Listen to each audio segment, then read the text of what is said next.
Hello and welcome back to another video on this channel. Today we are live and we're joined by Warren Ju, my dear friend, to talk nothing other than Don Quixote, a book which is very close to my heart. We're going to be discussing a bit about it, the history of the Quixote, the philosophy of the Quixote, its links with Dostoevsky, more specifically The Idiot, and also the applications of Don Quixote in our lives, and also perhaps later on why we should read Don Quixote, because it's a massive, long book, which is quite interesting, but we'll see how that goes. So before we get into this video, like always, I have to ask you this question. Warren, how are you? Your hair looks absolutely crazy today.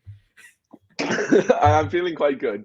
I've been in quarantine, so I haven't been bothered to fix my hair at all. So it's been like 14 days of just my hair sort of sprawling into each other, and now I can't even get it. I can't even get it nice, even if I try. So I decided to make it really messy, just like Quixote.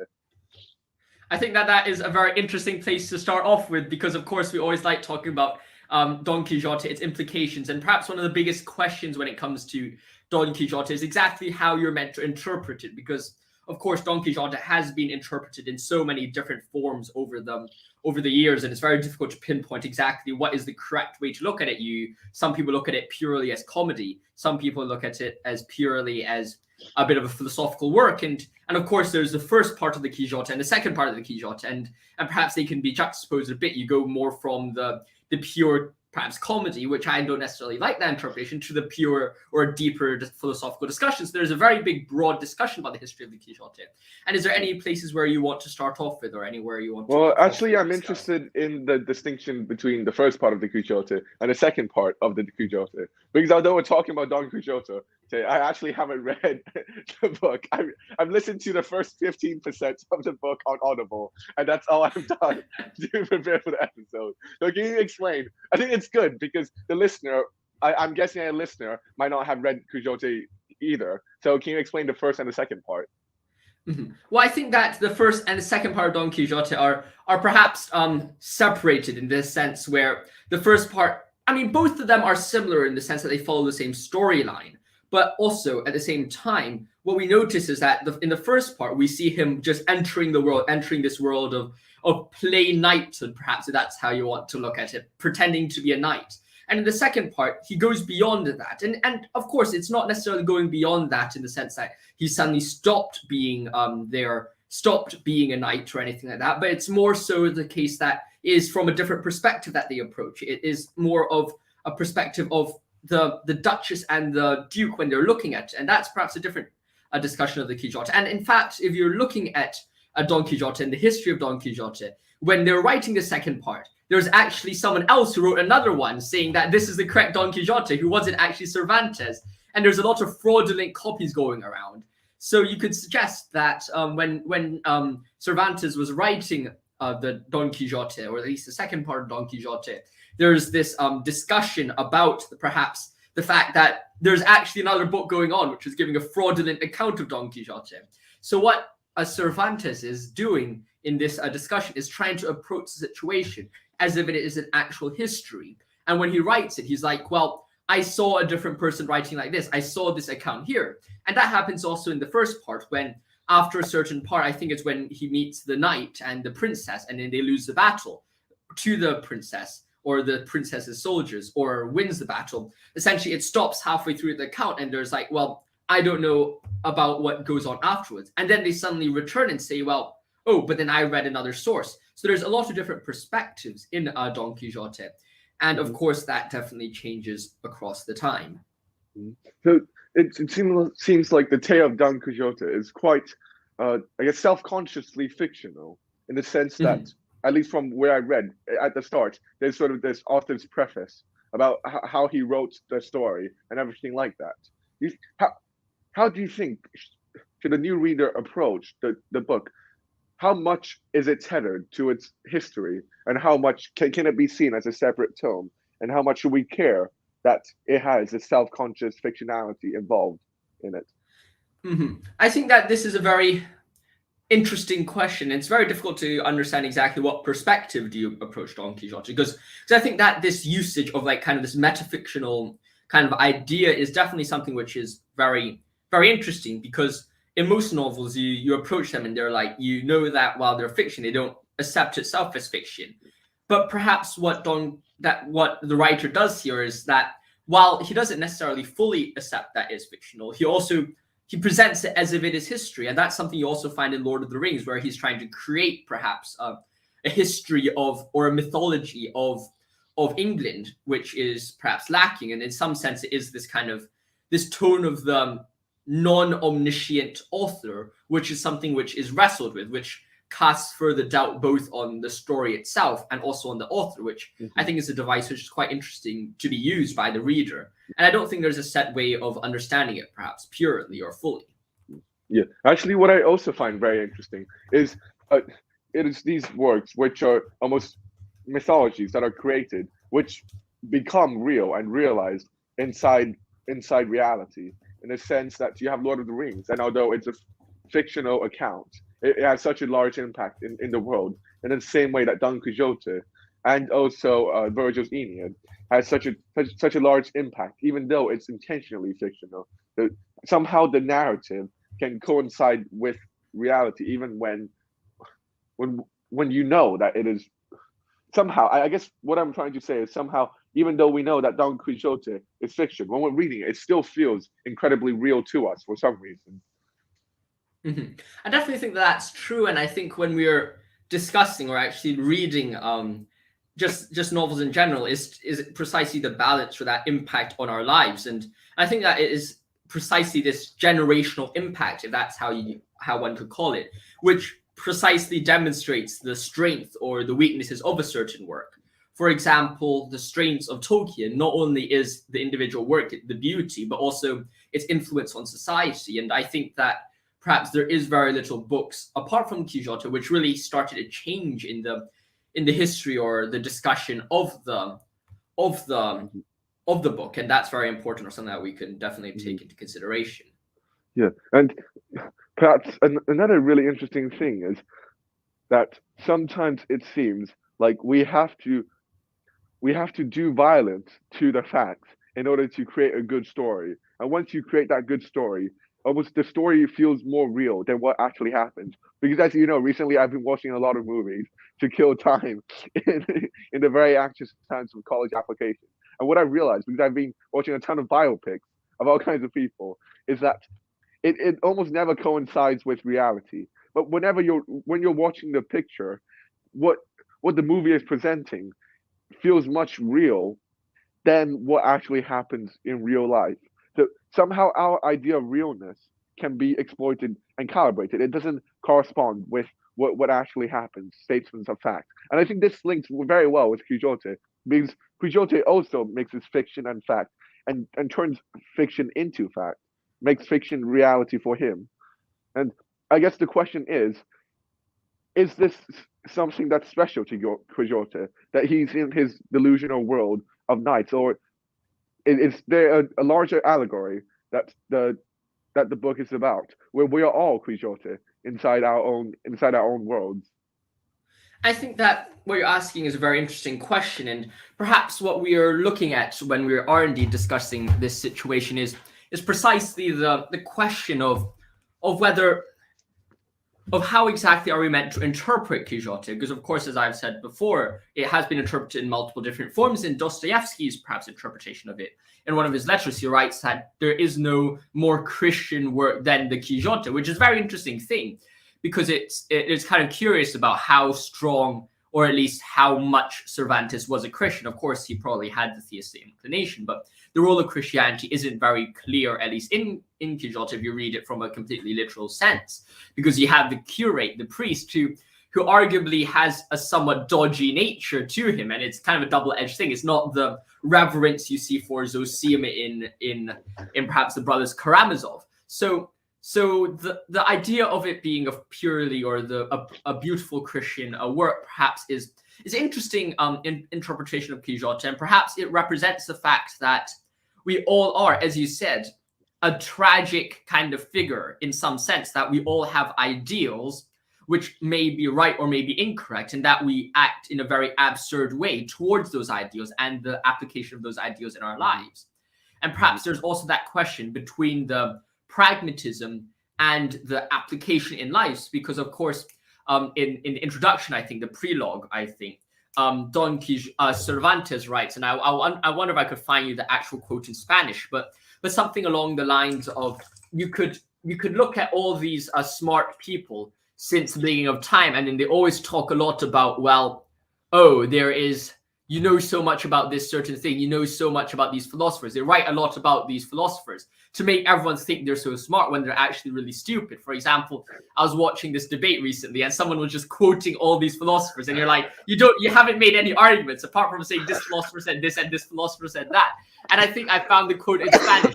Otros libros son tan llenos de sentencias de Aristóteles, de Platón y de toda la caterva de filósofos que admiran a los leyentes tienen a sus autores por hombres leídos, eruditos y elocuentes. It's basically this, like, other books are so full of sentences of Aristotle, Plato, and all the philosophers that make the readers admire the writer's profound, knowledgeable, and eloquent reading without them actually thinking about what the case actually is. So I definitely think that there is that tie in there, and that we have to wrestle with this idea of its applications and its kind of the dialectic there as well. Yeah, that's what I realized. Like when I first got into philosophy and read a lot of books, I really enjoyed quoting a ton of philosophers. But the more I went on and the more I read, the less I liked quoting philosophers. The more I just like to say out things without referencing to what's before. Although you can argue that I still like to show off. I think, Warren Jew, I have to say it, that you still like to show off a lot. You're precisely the deceitful writers that Cervantes was beating here in his essay. Okay, coming back to slightly more serious grounds, since Dostoevsky said that there's no more Christian book than Don Quixote, are you saying that's all? Does he mean? I guess one possible interpretation is that all Christians are as deluded as Quixote, sort of inside the small bubble of fiction, as Christianity, as all of these laws in the New and Old Testament, which has no bearing on reality, which does not correspond to anything in reality. And I guess this is one interpretation that one can have when listening to Dostoevsky's quote. How would you respond to that? I think what we notice here is that you could perhaps take a Petersonian approach and say that maybe the fiction is as real as the non-fiction, who is meant to challenge that. Though I don't necessarily think that approach is very convincing, I would like to say, and I don't find it very convincing personally. But rather, I think that perhaps the better way to look at it is precisely the purity of Don Quixote, and perhaps a good way to understand it is by juxtaposing it with the idiot Mushkin in The Idiot, and it's that juxtaposition which is interesting because when we read Dostoevsky's letters, we see that Dostoevsky, when he's writing The Idiot, was deeply influenced to some degree by Don Quixote, and it was precisely this relationship between the two characters which perhaps gives us our understanding by what it means for Dostoevsky to say Don Quixote was the most Christian book. It's precisely the idea that Don Quixote follows his ideals, and it is that pursuit of the ideals which is nice and good. But then that also betrays, I think, the very difference fundamentally between Dostoevsky and Quixote, which I personally think that Dostoevsky somewhat misinterprets Quixote, in the sense that when we look at Mushkin is good not because he's following his ideals, but because he is by nature good. Because in The Idiot, we don't read Mushkin referring to multiple values. Rather, he embodies and embraces the ideals. But when in the Quixote, we constantly see somewhat Quixote referring to these ancient tales and applying those tales into his life to put himself into the story and saying, well, I am in the fiction. And perhaps in some degree, instead of quoting these philosophers, Cervantes makes Don Quixote quote the tales of knight-errantry and has fallen into his own somewhat of a trap. So there is that slight difference between Quixote and perhaps The Idiot, Mushkin, which perhaps separates or illustrates this perhaps slight misinterpretation by Dostoevsky, or potential misinterpretation. Okay. Well, a new idea just came to mind. I wonder what you think about it. So Hannah Arendt had this very influential idea called the banality of evil. That is, when evil is done, you don't normally have a very malevolent person, but normally it's just someone extremely stupid doing random stuff, and then evil is done. and that person is evil. Hence not the benevolent of evil. I forgot the actual phrase, but you get the idea. And I feel like, can't you say this the same to Hitler and Don Quixote? Somehow Hitler is just like Don Quixote, immersed inside his own world of fiction, and then it's through this constant pursuit of his own ideal, which he inherited, same as Don Quixote, from the past, as these ancient tales of I guess anti-Semitism, that he was led to this to the Second World War and all those deaths. So can one draw this parallel between Don Quixote and Hitler? So somehow Quixote is both a tale talking about the good, that is the Christian good, but also a tale talking about evil, the banality of evil. I think that you touch on a good point, and perhaps it is precisely that point which Cervantes is doing and illustrating here, is that it is very lucky, perhaps, and this is perhaps something that you can view it as, and perhaps another interpretation. I wouldn't say whether it's correct or not, but I think it's a reasonable one to say, as you say, that Don Quixote is a representation of society, such that we all have our ideals which we either rationally and in most situations irrationally uphold, and it is the application, and we have our fingers crossed, and we're really, really lucky that the principles that we uphold are generally based on good ideals and not ones which are like Hitler.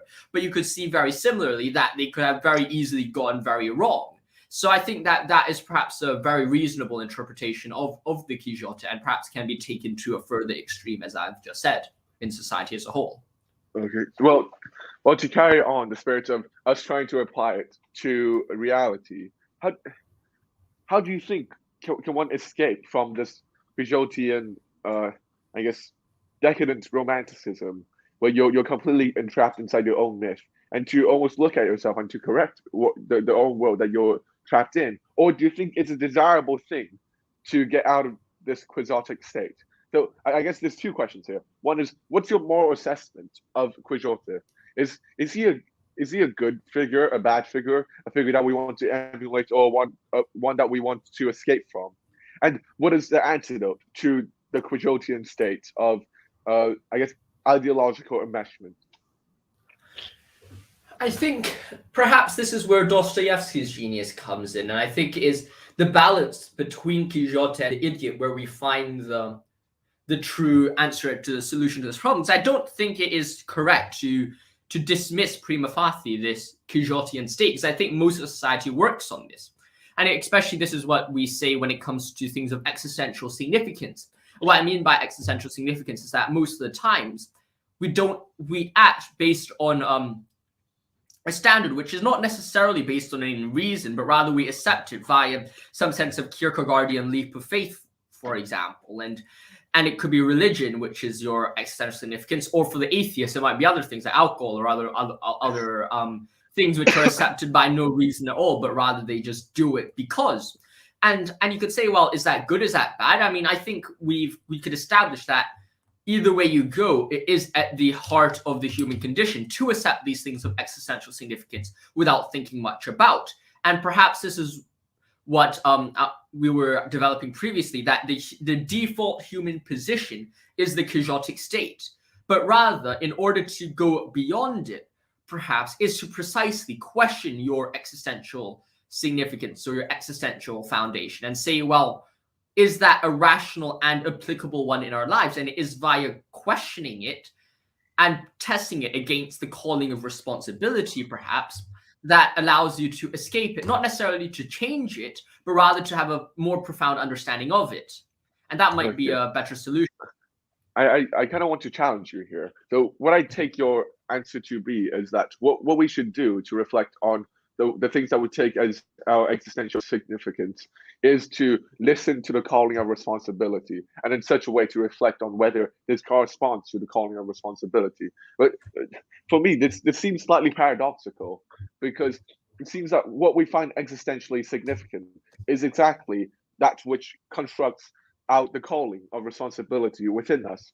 So, and it would seem to be difficult, almost impossible, for me to evaluate what I am right now, or the current thing that I find existentially significant, because what I find existentially significant determines a matrix from which I value what I am doing right now. In the sense that uh, you said we should use rationality to evaluate what we find existentially significant, but we need to find something existentially significant in order for us to ground something to be rational rather than other things. So there seems to be this a circle that we cannot escape when we're trying to evaluate what we find existentially significant. I think perhaps I think what we're disagreeing on could be the idea that you seem to suggest that we somewhat start off with our calling our existential significance, which then leads to our calling of responsibility, which then perhaps leads back to the existential significance, or in fact the fact that our existential significance isn't the fundamental foundation and that it could have been caused by something else. Rather, what I'm trying to say is that we start off with the existential significance. The leap is precisely a linear leap, such that it is not circular. And it's precisely the lack of reason before it which leads us to adopt it, such that there is no circle kind of created. However, and I think that your second challenge, the idea that our calling of being or the calling of responsibility comes from the existential significance, I will disagree with that, because I think oftentimes people have existential significances which are veiled from their eyes, and it is that act of unveiling which allows them to understand the true existential significance. Because of course I'm putting this against a Christian backdrop, and it's this idea that while we may have existential significances which are veiled, incorrect one, it is via the understanding of responsibility, the calling of moral understanding, knowledge, which goes and that's the reason, the natural reason, perhaps in Aquinas's terms or Thomistic terms, is that understanding the innate intrinsic knowledge of the good, which allows the unveiling of the being and into the true one. Yeah.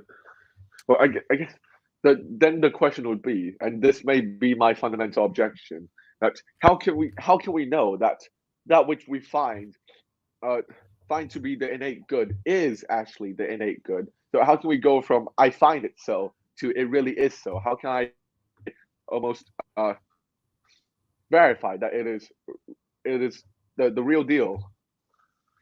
Perhaps I can use an analogy from Les Miserables, and it's a song sung by Javert called Stars, and in this song he says stars and each in their season returns and stays always the same. The question is that the answer is that you don't fully understand exactly what it is, and you cannot judge it via your understanding of others, because I think that the good is, although based on somewhat objective groundings, is also is a very subjective thing, in the sense that everyone's search towards the good, their path to salvation has to be individual.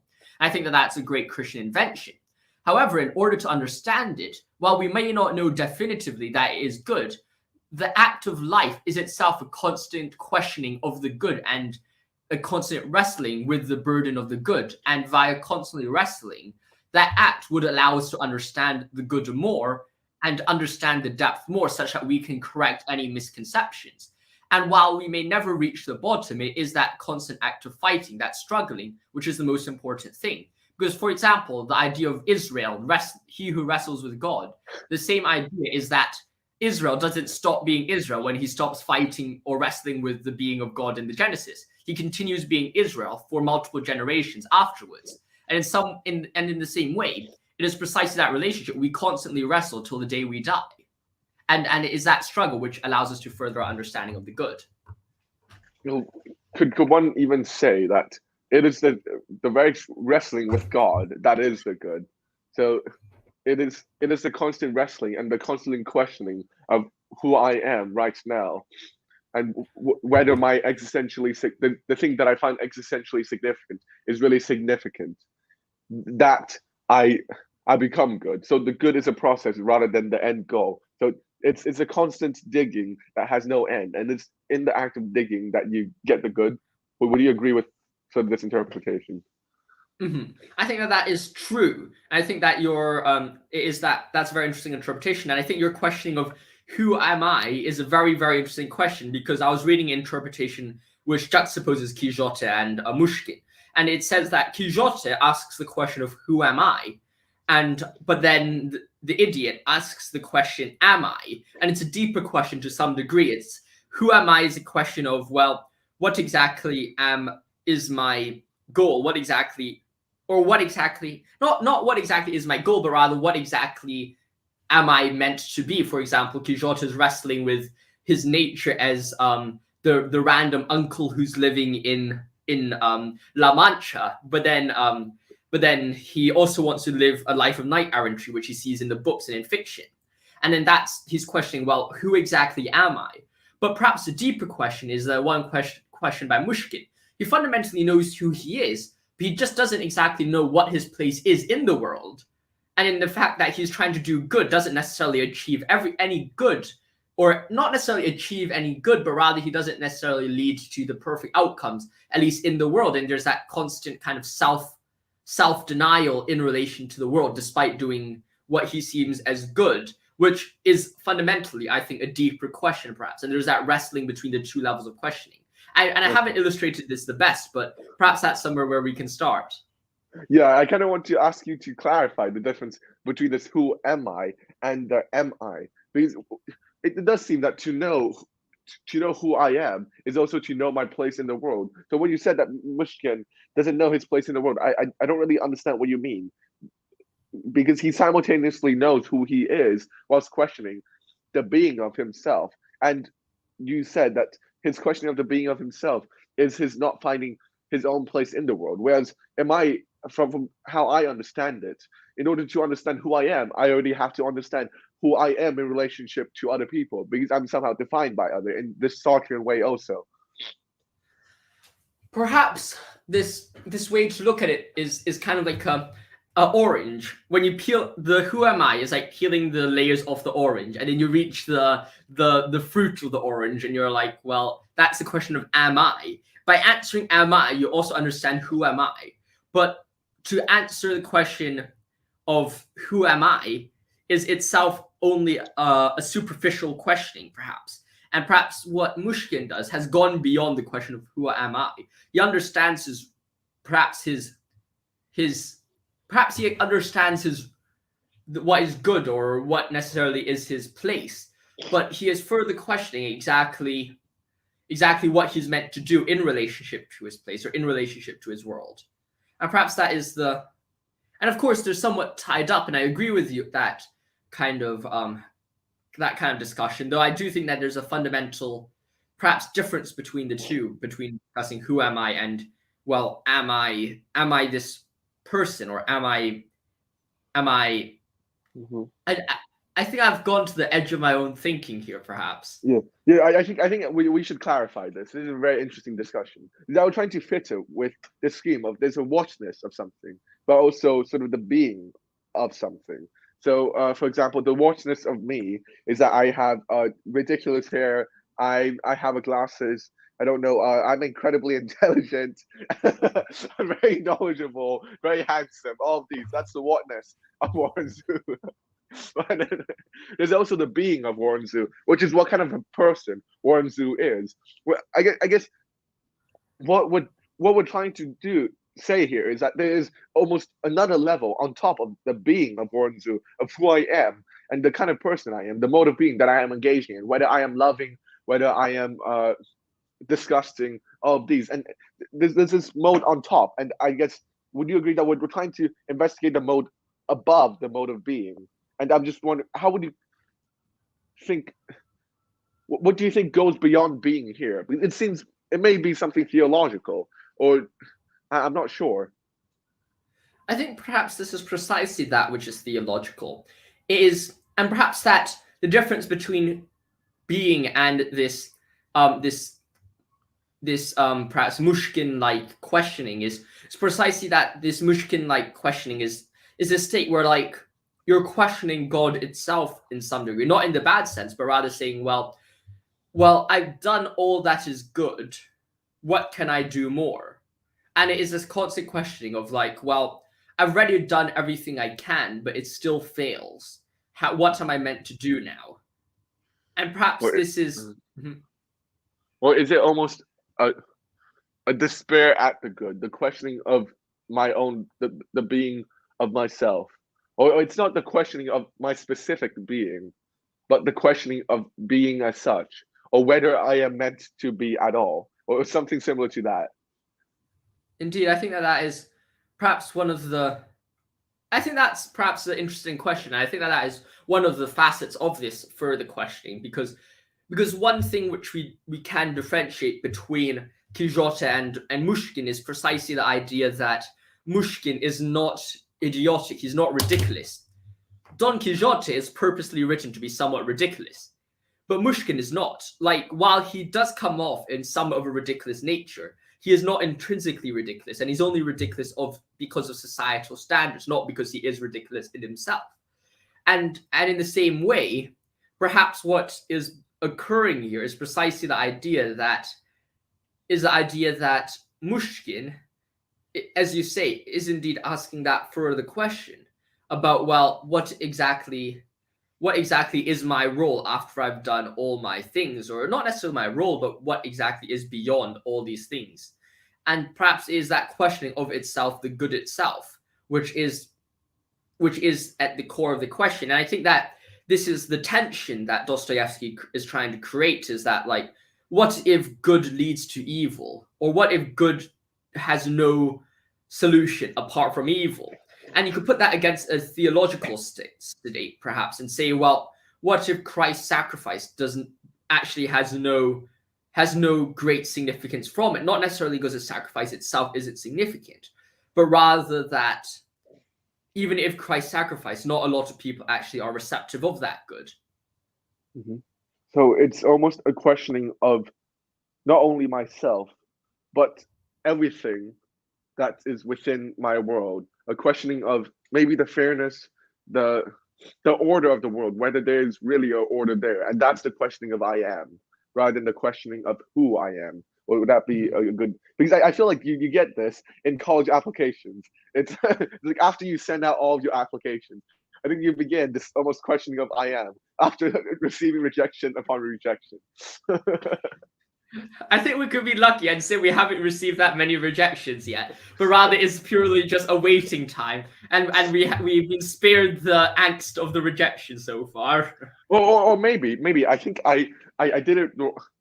I said it the wrong way, and it's not the accepting of rejections after rejections, but it's the emptiness that comes after sending out all of your applications and waiting for a rejection. I think it's a waiting for the rejection, and this links with your interpretation almost of waiting for Godot. Of this, it's the waiting for the perfect, the perfect Godot, that you have the questioning of the I am, rather than the attaining of the end goal, which is the questioning of who I am. Which who I am is still something. I am something. Whereas the questioning of I am is not the questioning of thingness at all, but the questioning of the temporal gap in the middle of existence. Mm-hmm. And perhaps to push that even further, it's not necessarily the knowledge of the rejection, but rather the knowledge that, or the waiting for a possible rejection, but the knowledge that you actually know you are going to be rejected. And that is exactly what you're waiting for, even though you know you were too good for the universe, or you're a good application, but you still know you're going to be rejected. And perhaps that is the secret that the idiot is trying to possess, and perhaps that is in some way what Dostoevsky means a tragedy of humankind, or perhaps a tragedy of Christianity.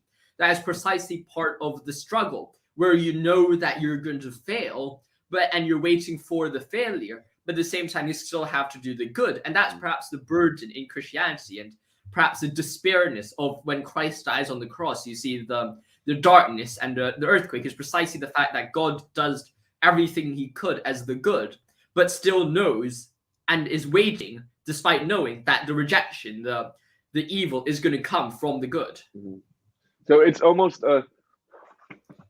it's a chasing of something, even though you know that you're going to be disappointed by it. So the pursuit of the thing, because you know that it's the best option, despite it not being at the same time the best option, because of some consequences from it. And it is this gap that makes the questioning of the I am. Mm-hmm. I feel like this links very well with the Lacanian death drive. You know, the example that I really love to give.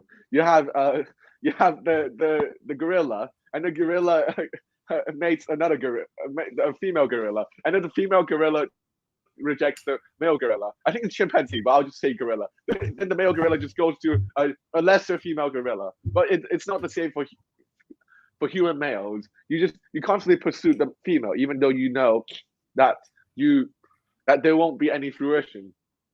And even more than this has been what I've been reflecting on more. It's the fact that you know that the female you're pursuing isn't any good, but you still can't help but to pursue that female. That constitutes the questioning of the I am. You're ineluctably drawn towards the good. The good is sovereign to you, even though the good itself may itself not lead to anything. But you still can't help but to feel the calling of that responsibility, and that's the tragedy. Mm-hmm. We have gone into a very tragic place. It feels very sad.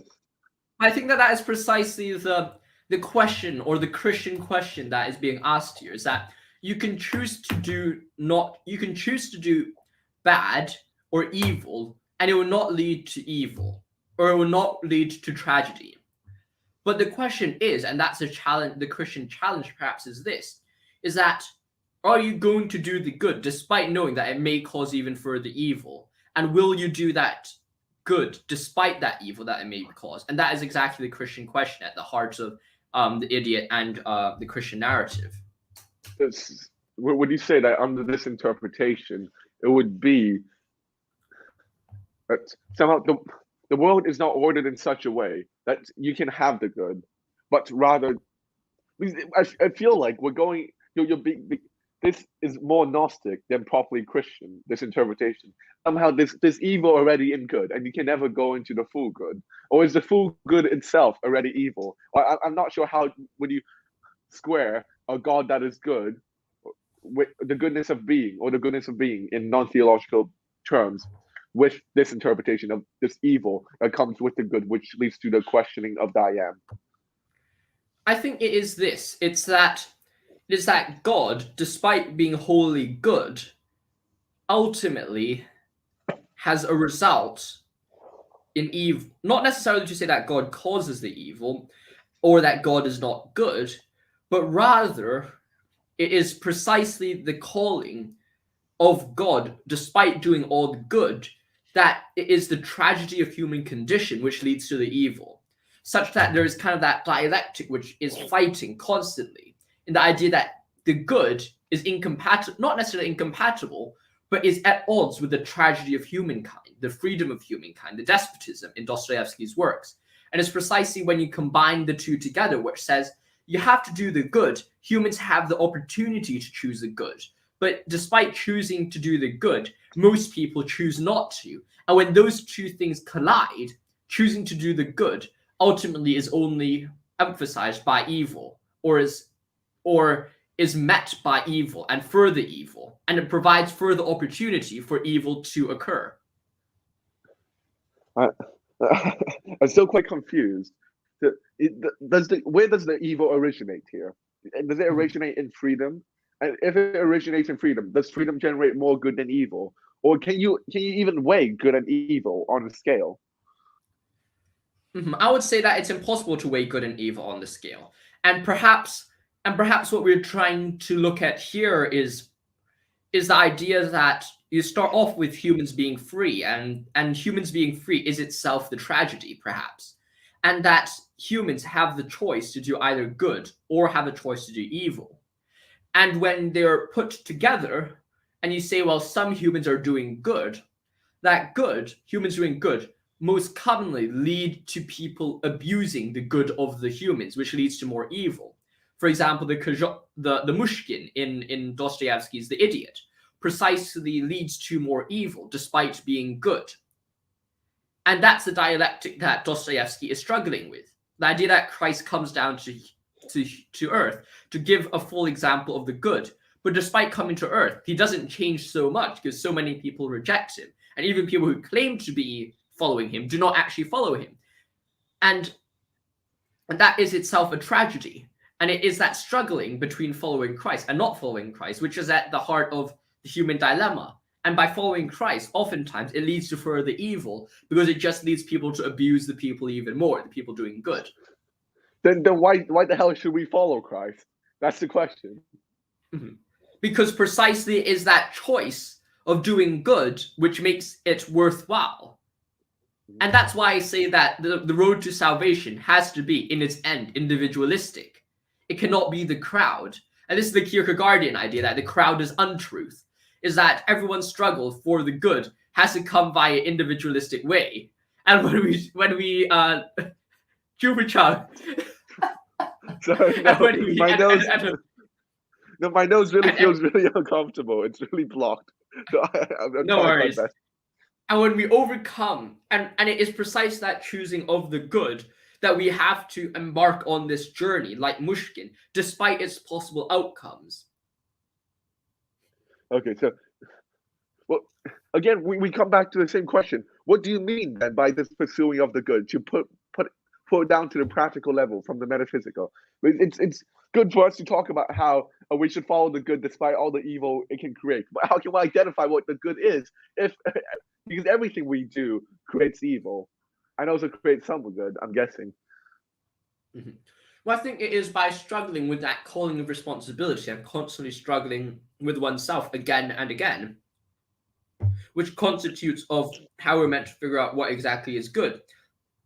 And I think we have guidance like the Bible or teachings and the wisdom of tradition. But at the same time, we have to constantly question ourselves again and again, constantly question the tradition, such that while we can use it as a guide, we still develop our relationship with Christ on an individualistic basis.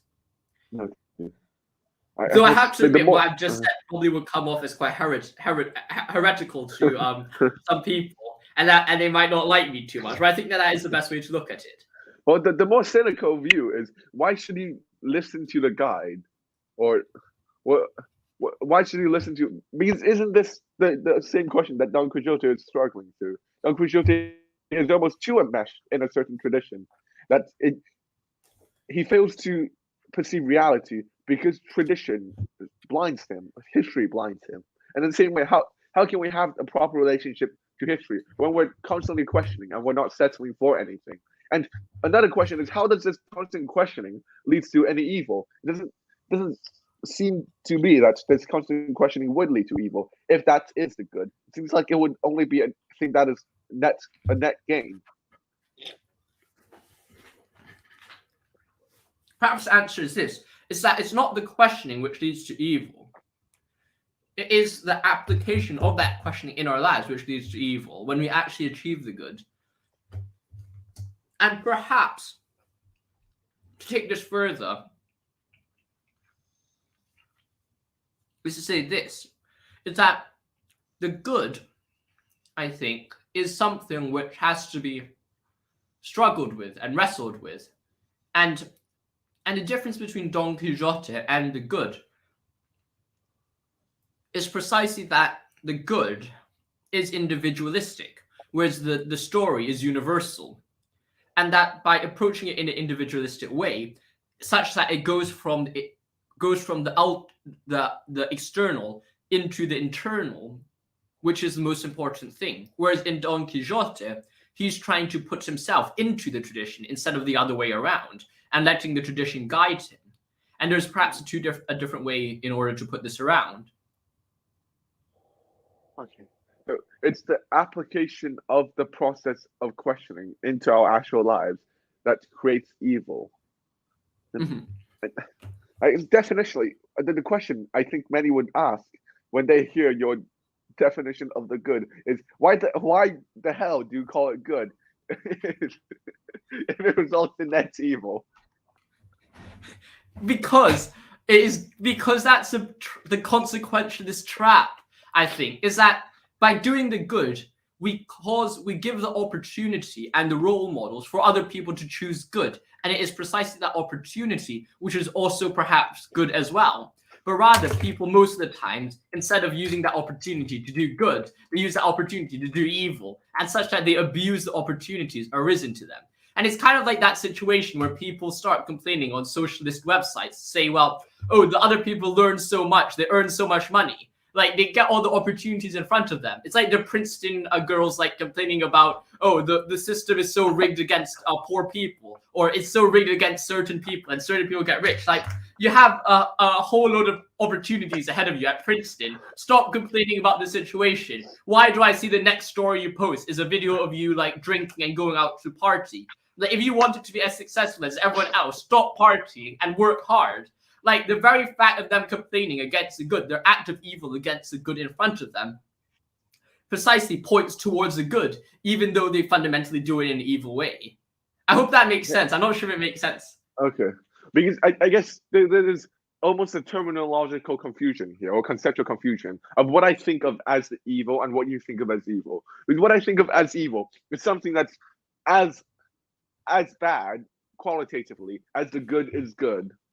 So in this sense, evil is also incomparable to the good. So when you have something evil happen, you can't feel it and almost compensate for the happening of that evil through any good. And what it seems from what I heard you're saying is that this giving of the opportunity of good, just the mere goodness, leads directly to an almost, I guess, rescuing of all the evil in the world. And in this sense, there's an asymmetry. What I see is an asymmetry between the good and the evil under a conceptual scheme, where a tiny bit of good trumps all evil. And also, by the way, disclaimer: we don't know any Princeton girls who go out partying and drinking after they complain about the system. Princeton, do not kick us out. I'm still waiting for their decision. This is purely what's that thing they put in books? Any matters of coincidence with real life events are not intentional and should not be considered as such, or something like that. You know that disclaimer. Yeah. Okay, going back to serious business. What do you see as asymmetry between good and evil? I'll definitely say that there is, in some sense, an asymmetry in the idea that one. I think this is true. Is the idea that one bit of goodness is enough to redeem a lot of the evil, such that if there was only one, and this is the Bible quote, if there was only just one righteous person in the town, I would have saved the town, even despite all the evil. And I think that is precisely the case. I think it's 5, right? No, it was 10, and then it was like if there was 100, and then it dropped down to 10, and then 5. And then I think it's in another area where it also said if there's only one person, that'll make it justified. But I think that in both situations, it's saying the same, that a bit of good is justifiable for the amount of evil. Mm-hmm. Well, because I feel like maybe we shouldn't use evil so frivolously when we're talking. Perhaps we can say that good leads to a lot of bad, but it doesn't necessarily lead to evil. Because what I picture evil is almost someone doing evil for the sake of evil. Someone who's really just torturing something for the sake of torturing that person, not even deriving any pleasure in the torturing, or any pleasure in showing other people torturing, or not gaining any gain, but you just want to wreak havoc on the world for the sake of wreaking havoc. And that's what I picture evil to be, compared to just merely bad. Would you say that maybe good may lead to a lot of bad, but it doesn't really lead to evil? I think perhaps the main disagreement between us is precisely, as you've said, our conceptual discussion about good and evil, or perhaps two completely different concepts, perhaps. I think evil and bad are perhaps similar to me, at least in the idea that the failing to answer to the calling of responsibility is itself an evil, perhaps. And it doesn't need to be so extreme to just be doing evil for the sake of doing evil, but rather the evil itself can be found in the act of seeing a person in the street and you have a calling to help them, but you do not help them. It could be so little or so big as even small actions about just interacting on a daily basis, getting angry for no reason at someone, not necessarily because you want to get angry for no reason, but rather you disproportionately get angry at someone. That would be considered evil as well. So I think that perhaps my definition is perhaps more broader than your evil. Well, I'll give you my definition of evil in relation to this calling of responsibility, and let's see whether we can sort out this conceptual confusion. So for me, the bad is when you hear the calling of responsibility and you're sort of drawn to it, but other things pull you a bit more, and you fail to meet your responsibility. I don't think, and then there's also evil. There's maybe two kinds of evil. One kind of evil is radical evil. This radical evil is when you completely ignore the calling responsibility. Like, oh, you hear it, like, fuck you. I don't really care about that. Just go on with your life without caring about the calling and responsibility. And then this is one kind of evil. There's also another kind, which is the diabolical evil, which was what I was sort of explaining then. It's almost carrying the calling and responsibility and intentionally, like, oh, hell yeah, I hear you now, and I just act completely differently to what the call responsibility does. And in this sense, I would say that doing good only leads to badness. The opportunity for good only leads to badness, but not necessarily evil. Or if it leads to evil, then the good can't really be justified.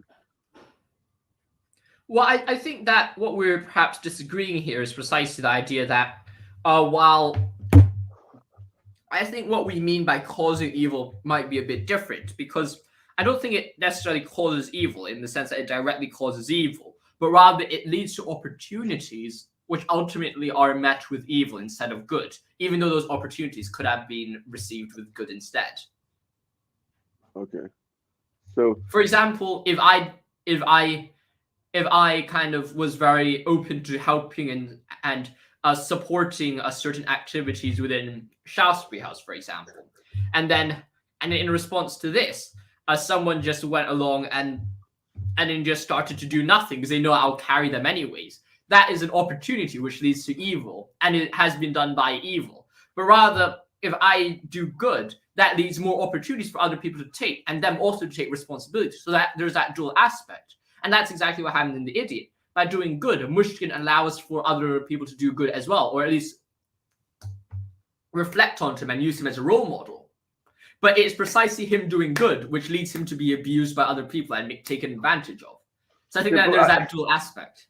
I feel like no, what I would disagree here is I don't really disagree with the characterization of what Mushkin is doing, what the good is doing. It seems like the good is something that almost creates the calling for other people to do good. But in The Idiot, it doesn't seem to be the case. It seems like Mushkin is an idiot. And it would be a complete catastrophe if everyone was like Mushkin, compared to doing the good as creating opportunities for every other people to do good. And if it's only in the sense of creating opportunities for other people to do good, like you taking up your responsibility and other people seeing you taking up your responsibility gets an opportunity to do more responsibility, then I don't think there's anything objectionable. And when we say that here, it creates more evil. It's merely the fact that other people do not receive the calling of duty rather than positively doing anything different than what they would do then. But I feel like there's a stronger interpretation here that you have to put on The Idiot, rather than just Mushkin is purely doing something good, which if everyone follows, the world will be a wonderful place. But I think that is precisely where we disagree with. I think you're falling into the idea of perhaps Dostoevsky viewing this as not idiotic in some sense. Rather, I think that the correct way to look at it is something else. Is precisely to say this is that people. The thing is, it's that perhaps what Dostoevsky is trying to say is that it is inconsequential to think about what happens if everyone decided to act like Mushkin. But rather, despite how people may respond, Mushkin is himself ridiculous, not because his actions are ridiculous, but because of societal's view of Mushkin, which makes him ridiculous. And to separate the two is to fall into society's trap, perhaps the society that Dostoevsky was critiquing so much to some degree, to say that, well, perhaps we must, in some degrees, work as Mushkin, despite the possible abuse that must occur. And of course, we have to act with reason and wisdom in these situations, and we can't just be idiots. But at the same time, it is by balancing the two, which is the most important, perhaps. Well, what I guess I find problematic with this interpretation is somehow the good is the action of the good is trans-historical, trans-cultural, completely independent of what is happening around you. Rather, it seems like in order for you to want to do a good action, you have to take into consideration what other people will react to your actions.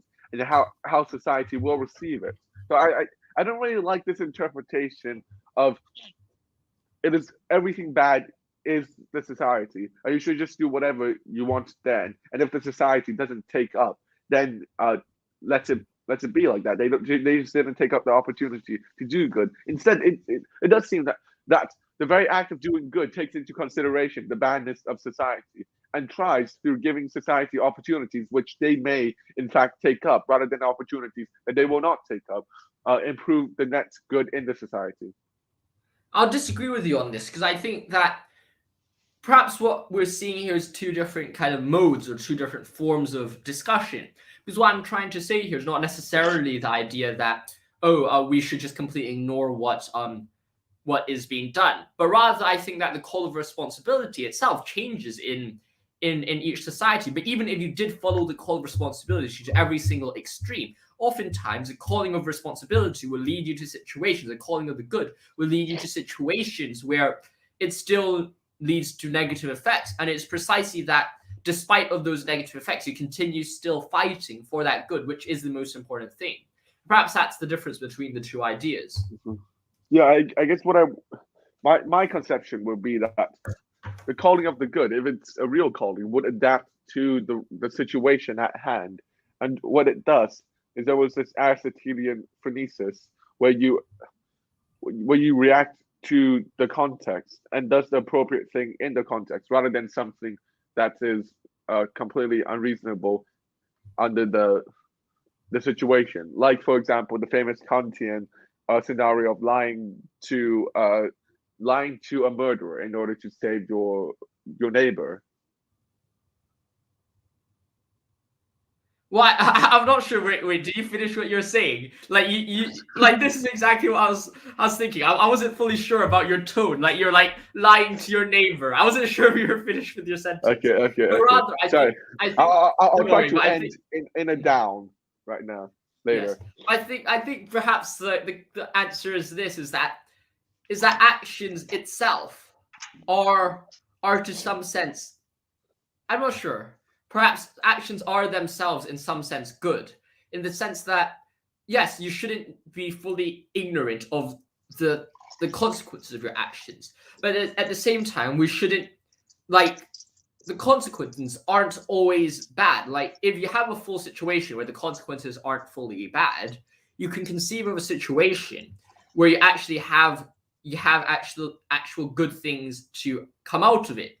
For example, if you like that Shastra example, what I was saying wasn't fully the situation to say, well, it must cause evil, or there must be despotism as a result of my actions. But rather, the whole situation is itself open to good and bad interpretations, such that when choosing between good and evil, we are precisely that, being torn between those two good and evils. Or at least when we're judging the conclusion, we're saying, well, yes, it's most likely to lead to evil, but it also has the potential for some good. And perhaps that potential for some good, I wouldn't say necessarily outweighs the bad, but is itself justified in itself. And that's important.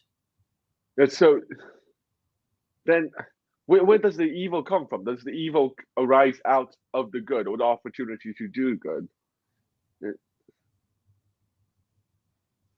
Well, I think it arises from I don't say it arises from the opportunity to do good, but rather, perhaps it's this, is that it arises from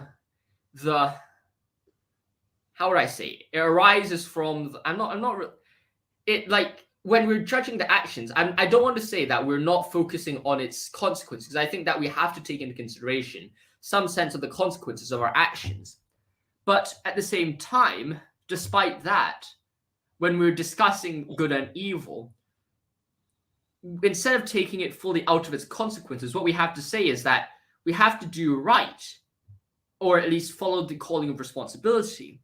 And when we follow the calling of responsibility, yes, it takes into consideration the negative effects, but the negative effects aren't fully tied down to all just what you know will happen, but also what could possibly happen as well.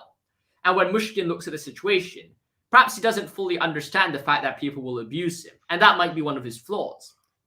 However, when we look at our interactions with the world, we must look at the both situations and say, well, yes, maybe sometimes, perhaps sometimes when we're interacting with evil, we're talking about that interaction with someone else.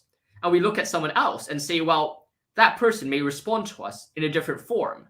And we look at a third person and say, well, that person may also have a different response.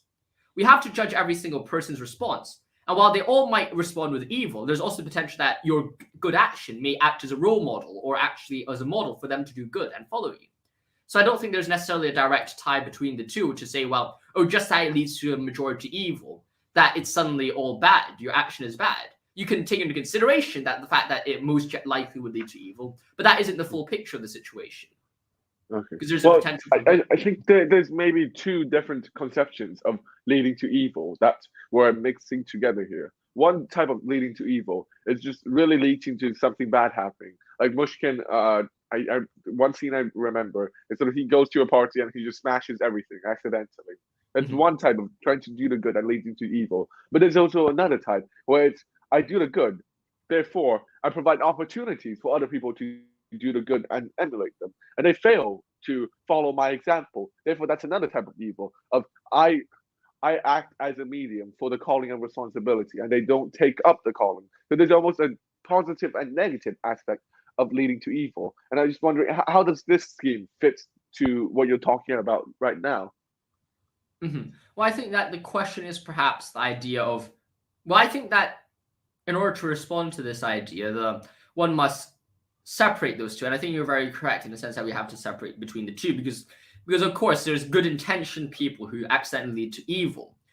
But there is a difference between that action and also when they are perhaps your face is due for Chuck. But then there's also a difference between how you are the causes or the responses to them. Because I think when we're talking about Mushkin and his interactions with the other people, in the first sense, in the party, you would say that he is, in that situation, truly an idiot. He tries his best, but is perhaps absurd in that sense. He's just like kind of done a stupid thing. And I think that actually was not necessarily because he intentionally did that evil, but if I remember correctly, and I haven't read The Idiot in ages, to be honest, but it was kind of the idea that he had a seizure, didn't he? Because Mushkin always gets seizures. I think he had a seizure. He was falling into a trance. And in that trance of idiocy, perhaps, that led to his discussion of, or perhaps a destruction of everything around him. So I wouldn't say that is fully his fault because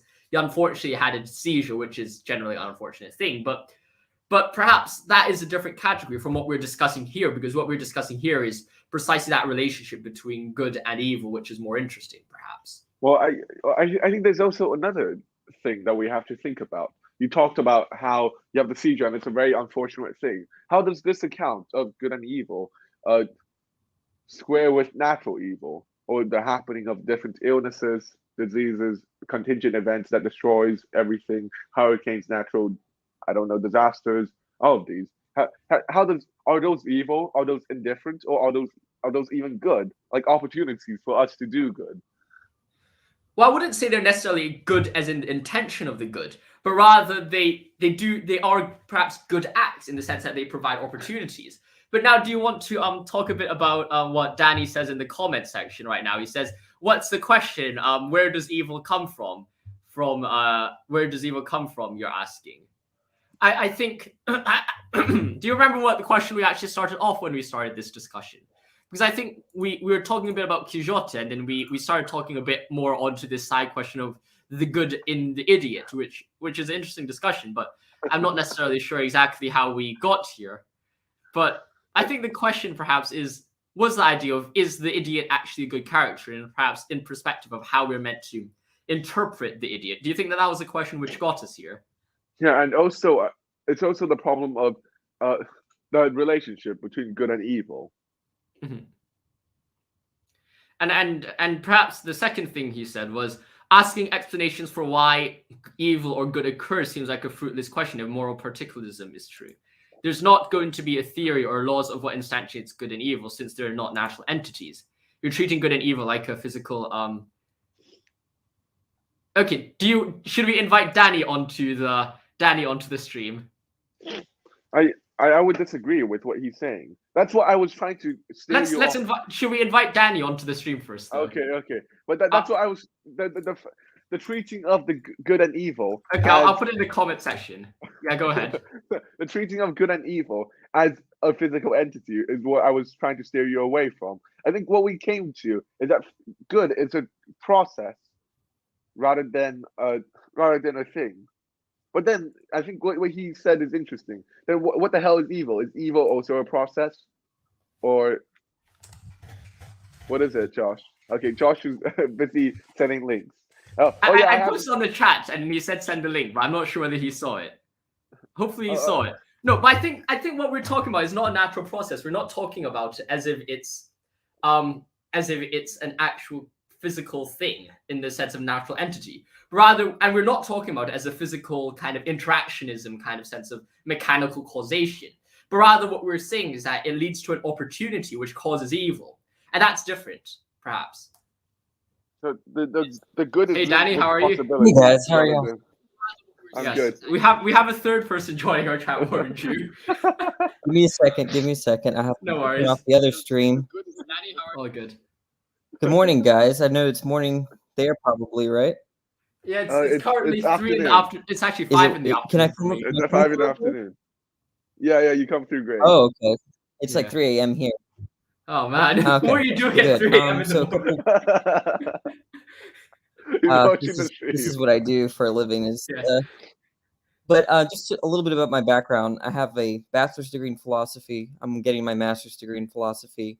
My views, though, they're very smart people that disagree with me. They're very, way more educated, much more, people I look up to that disagree with me. So don't. I'm no authority, but I like this kind of topic. But so there's like two things here. One is you're trying to pull out a philosophy from the literature, right? That's just exegetical, meaning like you want to give the best interpretation of Don Quixote. And then there's like the kind of meta-ethical questions that y'all are asking, right? And so I'll tell you, I don't know anything about the philosophy of Don Quixote, right? So if that's what you're asking, then I'm no good for that, right? But it seemed like I joined in the stream, you were asking questions that were sort of peripheral to the philosophy and that can be kind of extracted from Don Quixote. Am I getting this right? Yeah. Mm-hmm. Okay. Yeah, we were talking about Don Quixote, and then it tied in a bit to the Idiot, and then we were discussing about the ethics of Mushkin in the Idiot and whether like his approach is correct and whether the interpretation is correct as well. So there's perhaps a bit of an interaction there as well. I see. Okay. And then y'all were talking about, then when I came in, y'all were entertaining the question about where does evil come from? And are you trying to answer that question in light of the text, or are you trying to answer that question more so independently of the text? I think it's both. It's we're using the text as almost a springboard for our own discussions. And what I guess we were asking in terms of where evil comes from is Josh has the idea that this crazy interpretation of Dostoevsky, where the Christian project is you have the good, and that it's the taking up of the cross of the good, where it necessarily leads to evil. That makes the doing of the good the best thing to do. So it's precisely the leading to evil that makes the good good, and that's what we were sort of discussing. That's the main issue here. Well, I wouldn't say that that's the complete interpretation of what I'm trying to say, but rather that when you're doing the good, it unfortunately leads to a lot of evil events, or at least opportunities to lead to evil events. And that's perhaps what's interesting there is, so it doesn't seem disagreeable to think that doing something good might lead to undesirable consequences, or doing something bad might lead to desirable or even good consequences. But where it gets kind of weird is where you put the word necessity. Okay. So when you say this good action caused this evil event, or this evil event caused this good event, that's, I think I'm on board with that. But when you say good necessarily leads to evil, or this type of good event necessarily leads to these sorts of consequences, then I think that necessity can only be understood if you're invoking kind of laws or theories of such things, right? And so that's what I took issue with in the chat, that I don't really think that you can talk about laws of causality with respect to the good. And because I think laws of causality only really belong to natural phenomena. Now, that's a little bit contentious, but that's where I was coming from. Well, I think perhaps we were using necessarily in perhaps two different ways, because I'm not sure whether I get you correctly, but I'm definitely not talking about necessarily causes evil in the modal sense that it necessarily causes, like A necessarily causes B. Perhaps that's perhaps not what I'm trying to say here, but rather perhaps it's used in a very broad, more psychological term, perhaps instead of a philosophical one, to say that it most commonly, when provided with such good, leads to evil, and it is that idea, perhaps if you tie in, perhaps if you just grant the Christian hypothesis first, that when you go on the cross, you kind of know exactly, like God knows exactly that his actions may potentially lead to evil and will lead to evil because he has foreknowledge. And it is precisely that understanding that despite knowing that it will lead to evil, he still does it because that is good, even though it provides opportunities for further good to occur. And I guess in my more Kantian language, I would say that what we're talking about as necessity is almost the good is the conditions for the possibility of evil. As in it's the giving of the opportunity for someone to do. Lauren, can you say that again? Yeah. I need to make sure I understood that. The good is the condition for the possibility of evil, in the sense that when you have something good happening, it is also a simultaneous possibility for evil to happen, because it's the giving of the opportunity for someone to make an ethical act, which leads both to the good and the evil. So that's the kind of what you just said was very, very. There's a lot to unpack there, because you said some really interesting things. So let me kind of reform what you're saying, and then you tell me if I'm tracking. So if it's the case that I should do something, what I think there is that it allows the possibility of success or failure. So let's say it's true that I should not steal. Now notice that there's no implication that I will steal or not steal, right? Given the truth of that normative claim, that oughtn't, right? It entails the possibility of either. Okay. Now, that's not exactly what you said. What I understood what you exactly said was something like, given the fact there's something good that happened. So let's say it's true that I ought not steal, and let's say that I acted in a way where I chose not to steal when I was deliberating between whether to steal or not. Okay, so that's something, I did the right thing by not stealing. So how can you help me connect what I just said with what you just said? Okay, I think that the next step is, and this is where we took our discussion, is once I do something good, then I give other people the possibility, the chance to emulate me as a good example. Therefore, I create a ton of possibilities for people to do evil by giving them the chance to do good by me myself doing good. Oh, okay. That's quite confusing. So I guess this sounds like, so you're saying that if you do something good, people will take you as some kind of model, and then they'll understand themselves certain moral imperatives which allow for the possibility of doing right or wrong action. Is that kind of what you're saying? Or even generalizing this a bit more, it's when you're doing something good, part of something being good is not only that it's just an action, but it also has the potential to enable more good to happen. So it's in the nature of the good that it draws out more good, and it is within this nature that it also necessarily enables the possibility for evil to happen. Okay, so I'm gonna characterize your view in a near straw man like way, because I know the way I'm about to characterize your view, you're gonna be like, that's not what I'm saying, but that's what it sounds like. Okay, so it's sort of like this to me. What I'm hearing is something like, well, does food cause stomach aches? Yeah, except when it doesn't, right? And so the idea here is that you're saying you're given some kind of causal picture here, where you're saying if there's a good thing, well, then there could be further instantiations of either good or bad.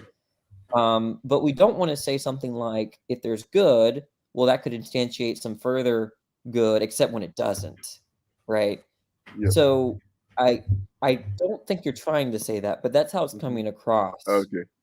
I guess maybe what I would say is that the possibility for you to instantiate some further good is simultaneously the possibility for you to instantiate some evil. So this giving a possibility is indifferent to whether it's the possibility for good or for evil. It's the provision of possibility that is the key here. So it's the same So as let's use our an discussion example. before. Okay. Can you The give me like an example is example? the example. Let's say it's the example, Josh's example. He said there's house music competition since out of school, and what happens is he's normally given a ton of job to do because no one else in his house wants to do any of those jobs.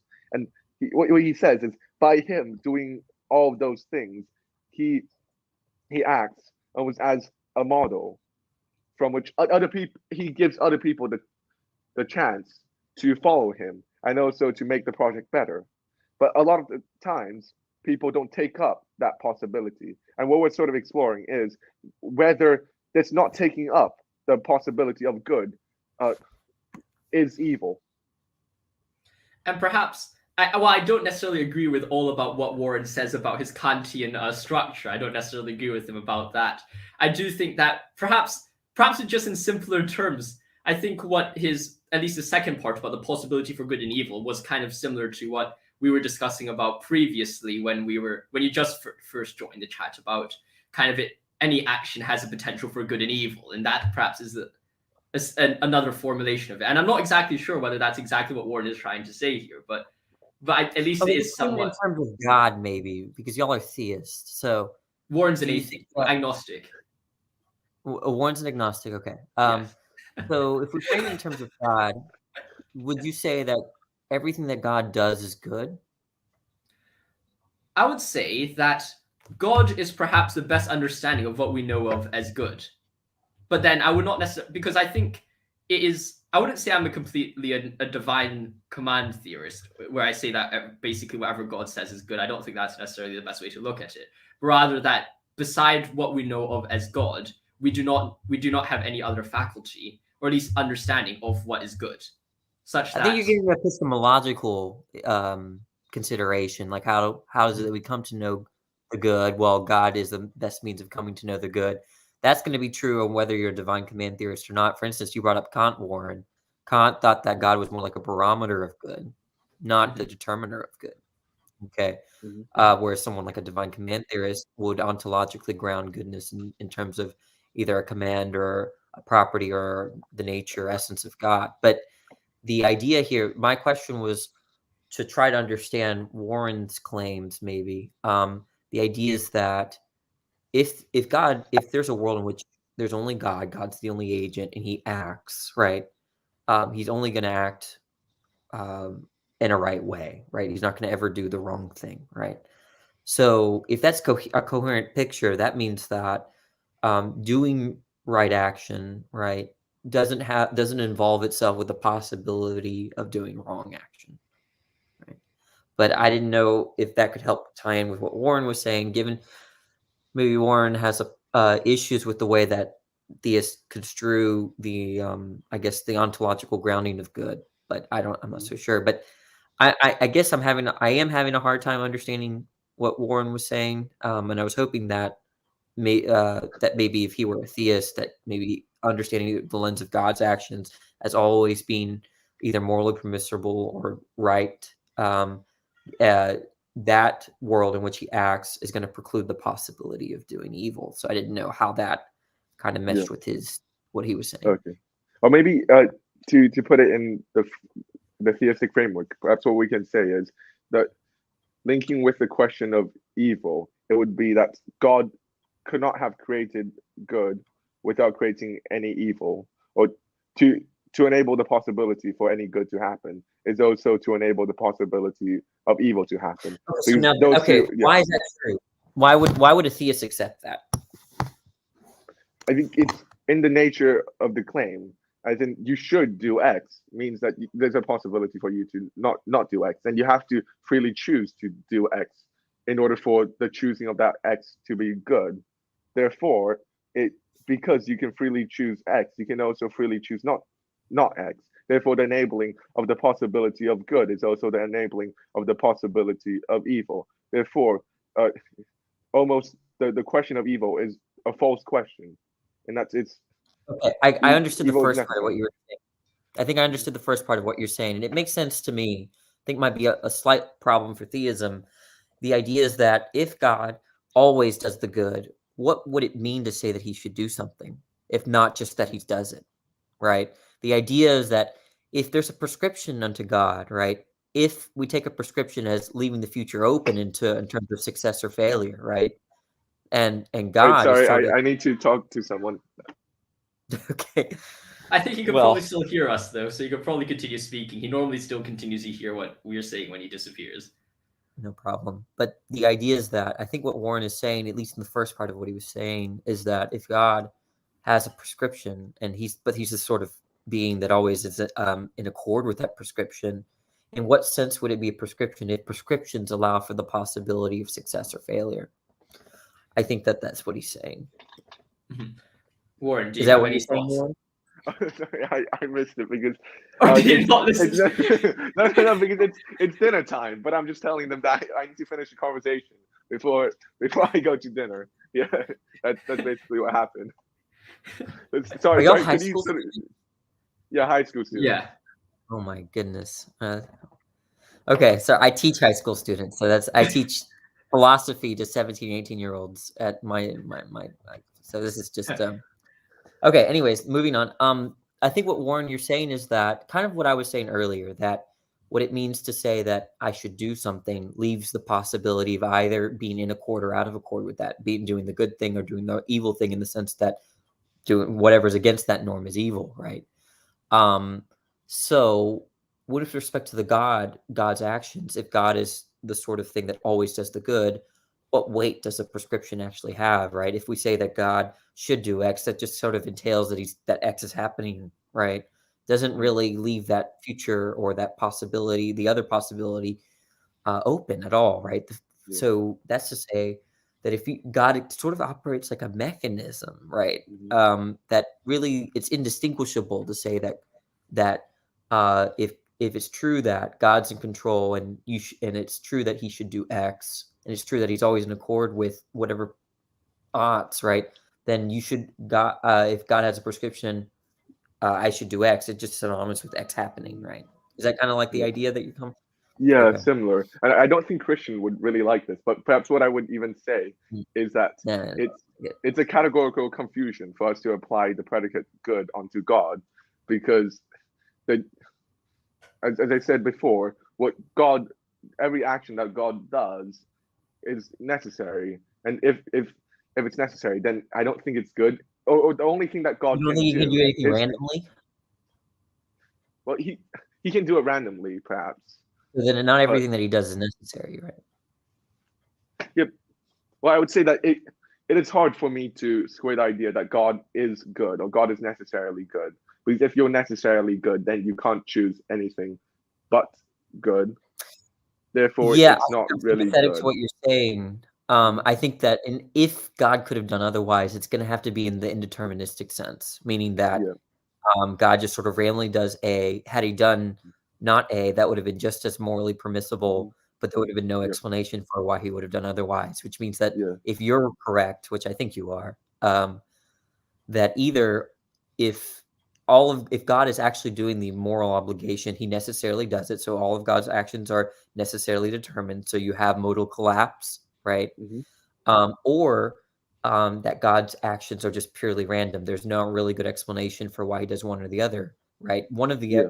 so that's to say, it could never be an explanation that the reason why God did this rather than this other thing is that it was good. Well, then it just closes off the possibility to do otherwise, and so you Yeah. get necessitarianism. Is that Yeah. kind of the And idea? yeah, and maybe under the scheme, the only way that God can do good is by enabling the possibility of good through giving human beings the opportunity to do good.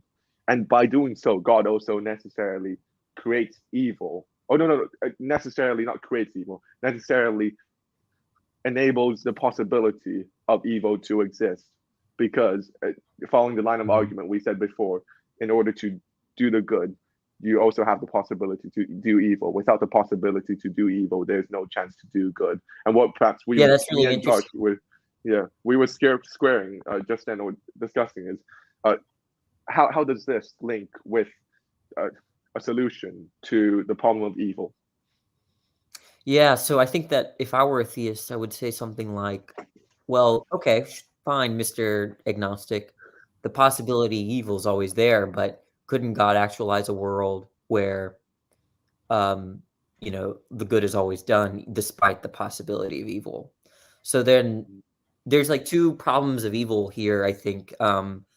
Well, other than, I'm not talking about the logical evidential distinction, but I'm talking about there's the problem of the possibility of evil, right? And then there's the problem of, okay, well, the actual evil, right?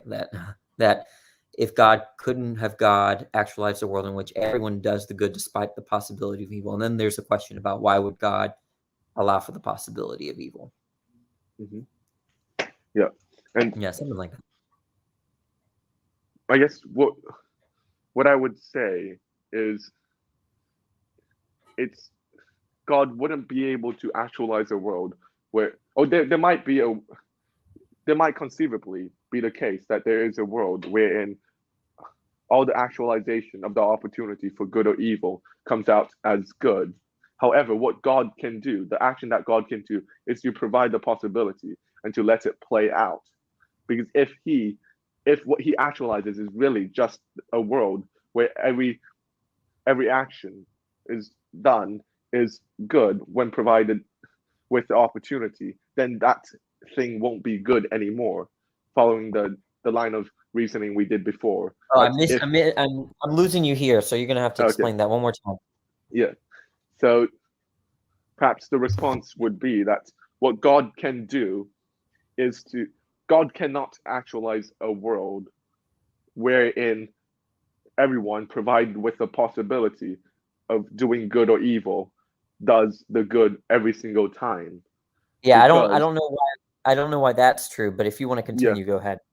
Yeah, because if he actualizes that world, then it would the actions that everyone does won't be good, in that there won't be any freedom for them to choose good. So what I would perhaps say is God has the ability to provide the possibility for everything, for all the choices that we do, for us to choose, for us to actualize all the possibilities given us as good.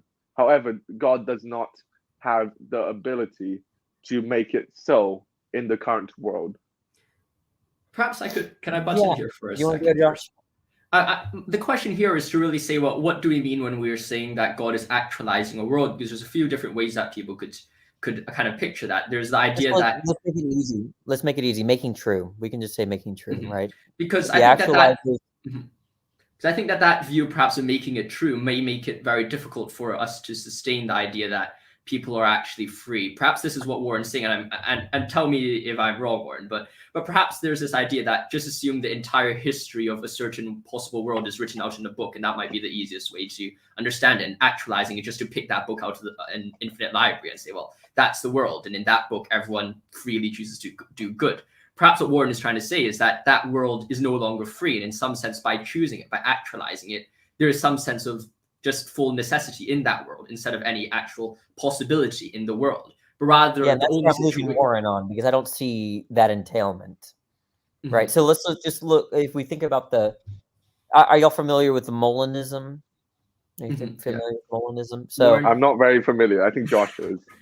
Okay. Well, Molinism is something like God knows all creaturely counterfactuals about counterfactuals about creaturely freedom, what you would do, and these various circumstances. And so that knowledge, the idea is that there's a further step in Molinism that God sort of actualizes on the basis of this kind of knowledge. So there's some people that think that God has that kind of knowledge, but doesn't actualize the world based on that knowledge. But Okay, so let's just start with this claim then. So suppose God knows that you will do X given these set of circumstances, right? And he actualizes it. He makes it such that those circumstances come into fruition, gives you that essence that you are, that personhood that you are, and then you do it. The idea is that what it means to actualize that is to ground some kind of counterfactual, where had God not existed, for instance, or had he not no intentionality, then this would have not happened, right? So I think that's kind of very loosely what I mean. What I think I would mean by actualize, right? I don't think that establishes, if we're saying that that's how we cash out actualization, that implies that God is deterministically entering in that scenario and causing you on it to do something.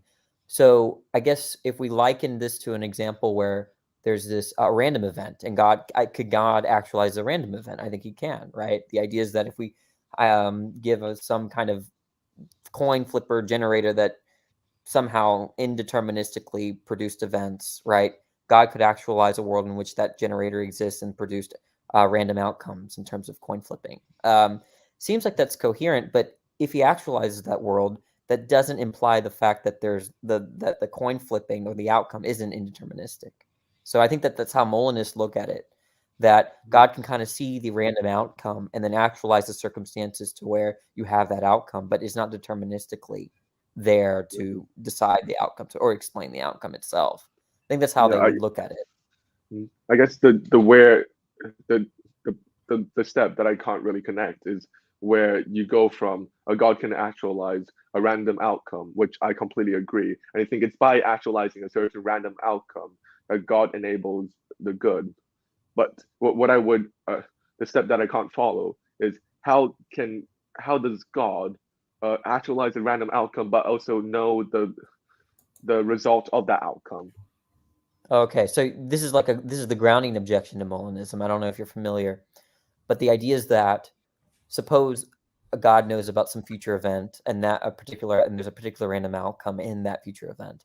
Given that the outcome by definition has no explanation, what could serve as a justification for in knowing that the outcome, given that there's no explanation? Typically, when we're justified in knowing something concrete or a concrete event, our justifications usually involve some kind of causal story with respect to the outcome, right? So how do I know the sun will rise tomorrow is given knowing certain laws of physics or whatever, right? At least that might be a poor example, but the point is that a lot of our justifications have built in the explanation for the event that we know about. So if an indeterministic outcome has no explanation, what could serve as justification? Is that kind of the idea? Yeah, and even I would say that if God can know the outcome of this indeterminate event, then why would he call this event indeterminate? if the God can know the outcome. Well, but you see, knowing something has no implications on causing something, right? I can know that the sun will rise tomorrow, but my knowledge has nothing to do with the causal relations that go on such that the sun rises in the east, right? So just the fact that God knows a future outcome, I think, has no bearing on, because you can imagine, let's say, work with me, a God that's causally inert, but just knows things, right? So you can go to him asking questions, but he can't do anything. Think of an oracle that's just completely impotent, right? But they can still know things, but they're not causing anything. So one way that people might think that God knows things is taking certain theories of time. So like a B theory of time, right? Where the event in fact exists. And so God could just kind of look into the event and see, and there's no causal relation or causal explanation in him seeing it in terms of the indeterminacy. What were you going to say? Sorry. Yeah, I think I wouldn't disagree with this idea. I guess where my confusion is that I don't think God can pick after knowing all the outcomes, can pick out of all the worlds to actualize one where all the outcome is good. It's that God has to first actualize it before God can. God has to actualize the world before God can know the outcomes. Because without you actualizing the world, the theory of time is not going to work if there's nothing Yeah. actualized. The idea is that if you're depending on a theory of time for God's knowledge, there's already actualization, right? Yeah. But if the idea is that before the act of creation, there's a deliberative process where nothing's actualized, so how would God know? Yeah, so I think we have to be a little kind of picky here as philosophers, right? We're going to have to really think about if there's a logical contradiction, because I might be, let's say the theist says, I don't know how he knows, but he knows. Is that logically incoherent? And if it is, there's got to be a contradiction in there somewhere, but it's not obvious. There's no prima facie contradiction, right? The grounding objection opposed against Molinism is that certain propositions that are true only made true given some kind of ontological existence. So the fact that, let's say, we are having a conversation is made true given that we exist and having a conversation, right? So that's kind of grounds the truth value there. And so some people say, well, what's the grounding for these counterfactuals? There's nothing that in existence to ground the counterfactual. So Molinist, you have a problem. So that's usually how the argument goes. What the Molinist typically responds with is that, hey, you don't need ontological grounding for true propositions, given like propositions like Harry Potter does not exist, right? What's the ontological grounding that makes that true? Harry Potter, nothing exists, right, in terms of the Harry Potter world. So, but nonetheless, the proposition is true. So the proposition that I decided to do A over B in these sort of circumstances, and that's sort of indeterministic, we're taking like a libertarian free will there. There's no ontological grounding given that's some kind of counterfactual, but it doesn't need an ontological grounding. Doesn't seem like it seems like the Molinist can just say doesn't need it, right? So what, right? That proposition is just true. So is that? I don't know. It's going to be hard to see the contradiction for me, at least, in defense of Molinist. I don't know. Do you see a contradiction? I don't think so. I think there will be a contradiction if you assume a theory of time and then from that explain something. But if you're just saying God somehow knows, I don't really think you have any contradiction. But the question would be then why are you proposing this theory? And then it seems like you're working towards a conclusion you want to have, and then sort of giving an explanation that has no logical contradiction. You think it's too ad hoc. You're saying it's ad hoc. Yeah. Well, actually, what is the Molinist trying to do here in the first place? They're trying to reconcile sovereignty and free will. That's what they're trying to do. So they're starting from when you're trying to make some kind of system coherent, ad hocness doesn't matter. So here's what the theist typically does. Look in the Bible, they see humans there's some kind of sense of control that humans have, where humans have a sense of responsibility, free will. But it also talks about God's sovereignty. So how do we reconcile these two things? Sorry if you can hear the clock. I'm at my parents' place for Christmas. But the idea is that what all they have to do is show a coherent picture, right? It doesn't have. They're not worried about ad hocness because they're going to root their justifications for believing the biblical text in terms of something else, right? They're saying they look at the alternative. The alternative is open theism. Well, a lot of Christians don't want to be open theists. Calvinism is another alternative, right? That where God can know these creaturely counterfactuals, given that He determines them, right? There's causal correlations that He can depend on to have justifications for that. But then, a lot of people think that just makes the problem of evil that much worse. But so here, those are your two options. Then you have Arminianism, and I don't know too much about Arminianism, but the ideas that Arminianism and Molinism have a lot in common. I think the main difference is that I'm a little unprepared to give the exact difference, but a lot of Arminians don't know about Molinism, and if they knew about Molinism, they would just be like, oh, I'm very sympathetic. So really, the alternatives seem kind of horrible other than Arminianism, and so they're just going to go for Molinism. That's sort of like we're eliminating the worst possibilities. We're taking a theory that best makes sense of the biblical data. Well, I'm no theist though, but I am an atheist. But I think that's how I would see it. I wouldn't see it in terms of ad hocness being a problem because they're just trying to make their biblical account coherent. Does that make sense? Yeah. I guess I'm wondering what Josh thinks of this kind of procedure. Do you think it's justified, or since you're the Christian here? Well, I think that when we're discussing God's foreknowledge, perhaps in some degree you could say that I'm a bit of a heretic when it comes to Christian doctrines, but I would perhaps say that there is, exactly, but there isn't. I don't think personally, and that there's a significant contradiction between the idea of God foreknowing the future and that there's free will, in some sense that I don't think Molinism is necessarily is actually needed for perhaps for some view of humans having free will and God knowing the future, because I think that even if you know all counterfactuals, it doesn't necessarily mean that you actually know which one is actualized unless you actualize it yourself. Though, of course, in the situation with God theoretically creates the world, so you actualize it, so you technically would know.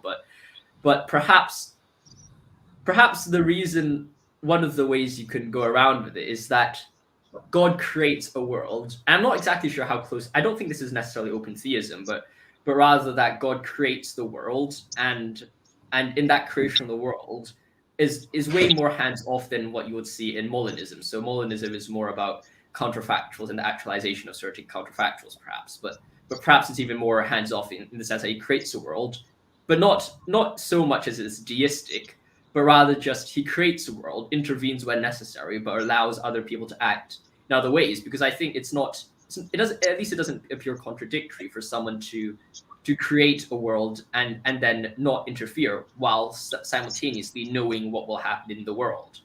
And how the God knows exactly what will happen in that certain future is perhaps could be quite close to a Molinistic interpretation. But you could imagine a God creating a world without actualizing any counterfactuals in it. So it's kind of perhaps what we're discussing just now, but without an individual actualization of each individual event, but rather just a creation, perhaps a deistic creation, but with more interaction instead of a fully Christian interpretation. I'm not sure that fully makes sense. Like, feel free to tell me to clarify anything. I think our lad is perhaps frozen a bit. Is that just me, or? Okay, yes, do not fret. What do you think, Warren? Do you have any calling for clarification? I think I might have to go and eat dinner. My Wi-Fi got crapped on, but looks like you have to go eat dinner or something, Warren, right? Yeah, I think Josh can talk with you. It was a great conversation. Yes, we probably will be on some other time. See, Warren. Okay, he just disappeared.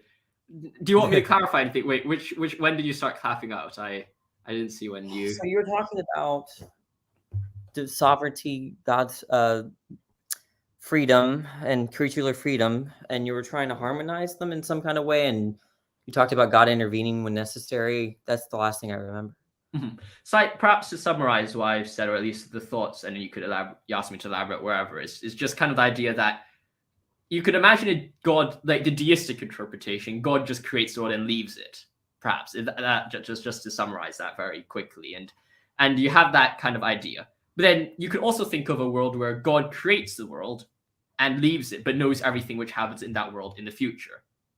And then you have a third world where God creates the world and knows everything that happens in the future, but can interact on it in certain degrees, in the sense that he can perhaps appear in the world like the incarnation of Jesus Christ in the world. Then you have those three situations: one where God just creates the world and leaves it, God creates the world and knows everything in that world in the future, and then God knows everything in the future and interacts with the world at least in certain degrees, to some degree, via miracles or whatever you want to call it.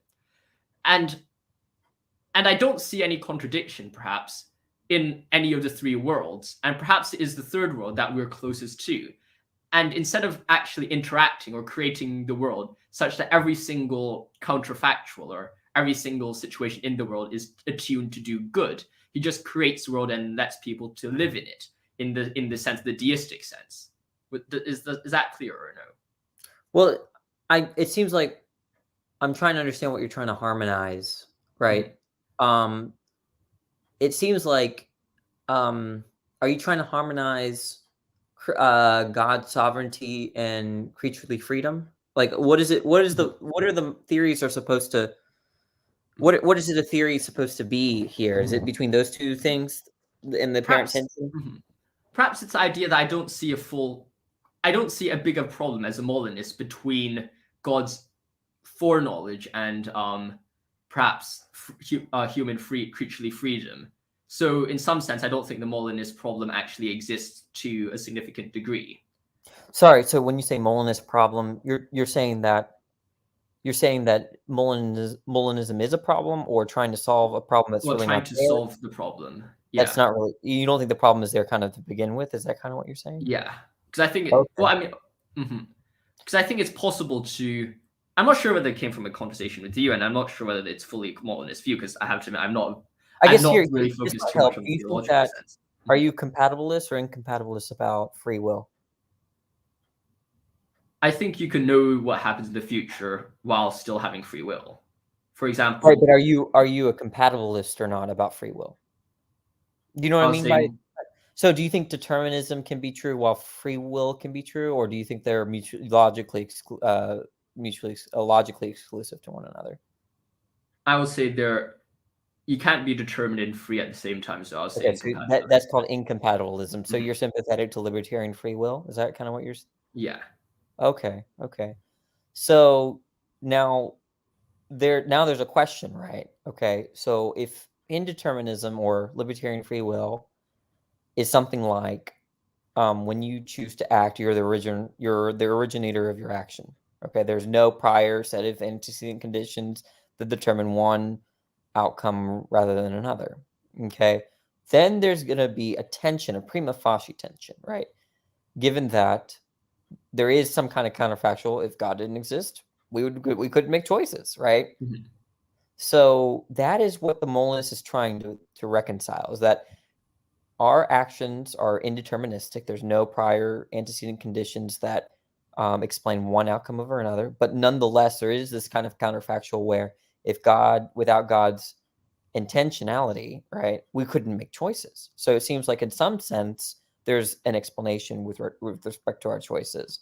And that's what the Molinist is trying to solve, I think. That's how I see it, at least. Mm-hmm. Okay.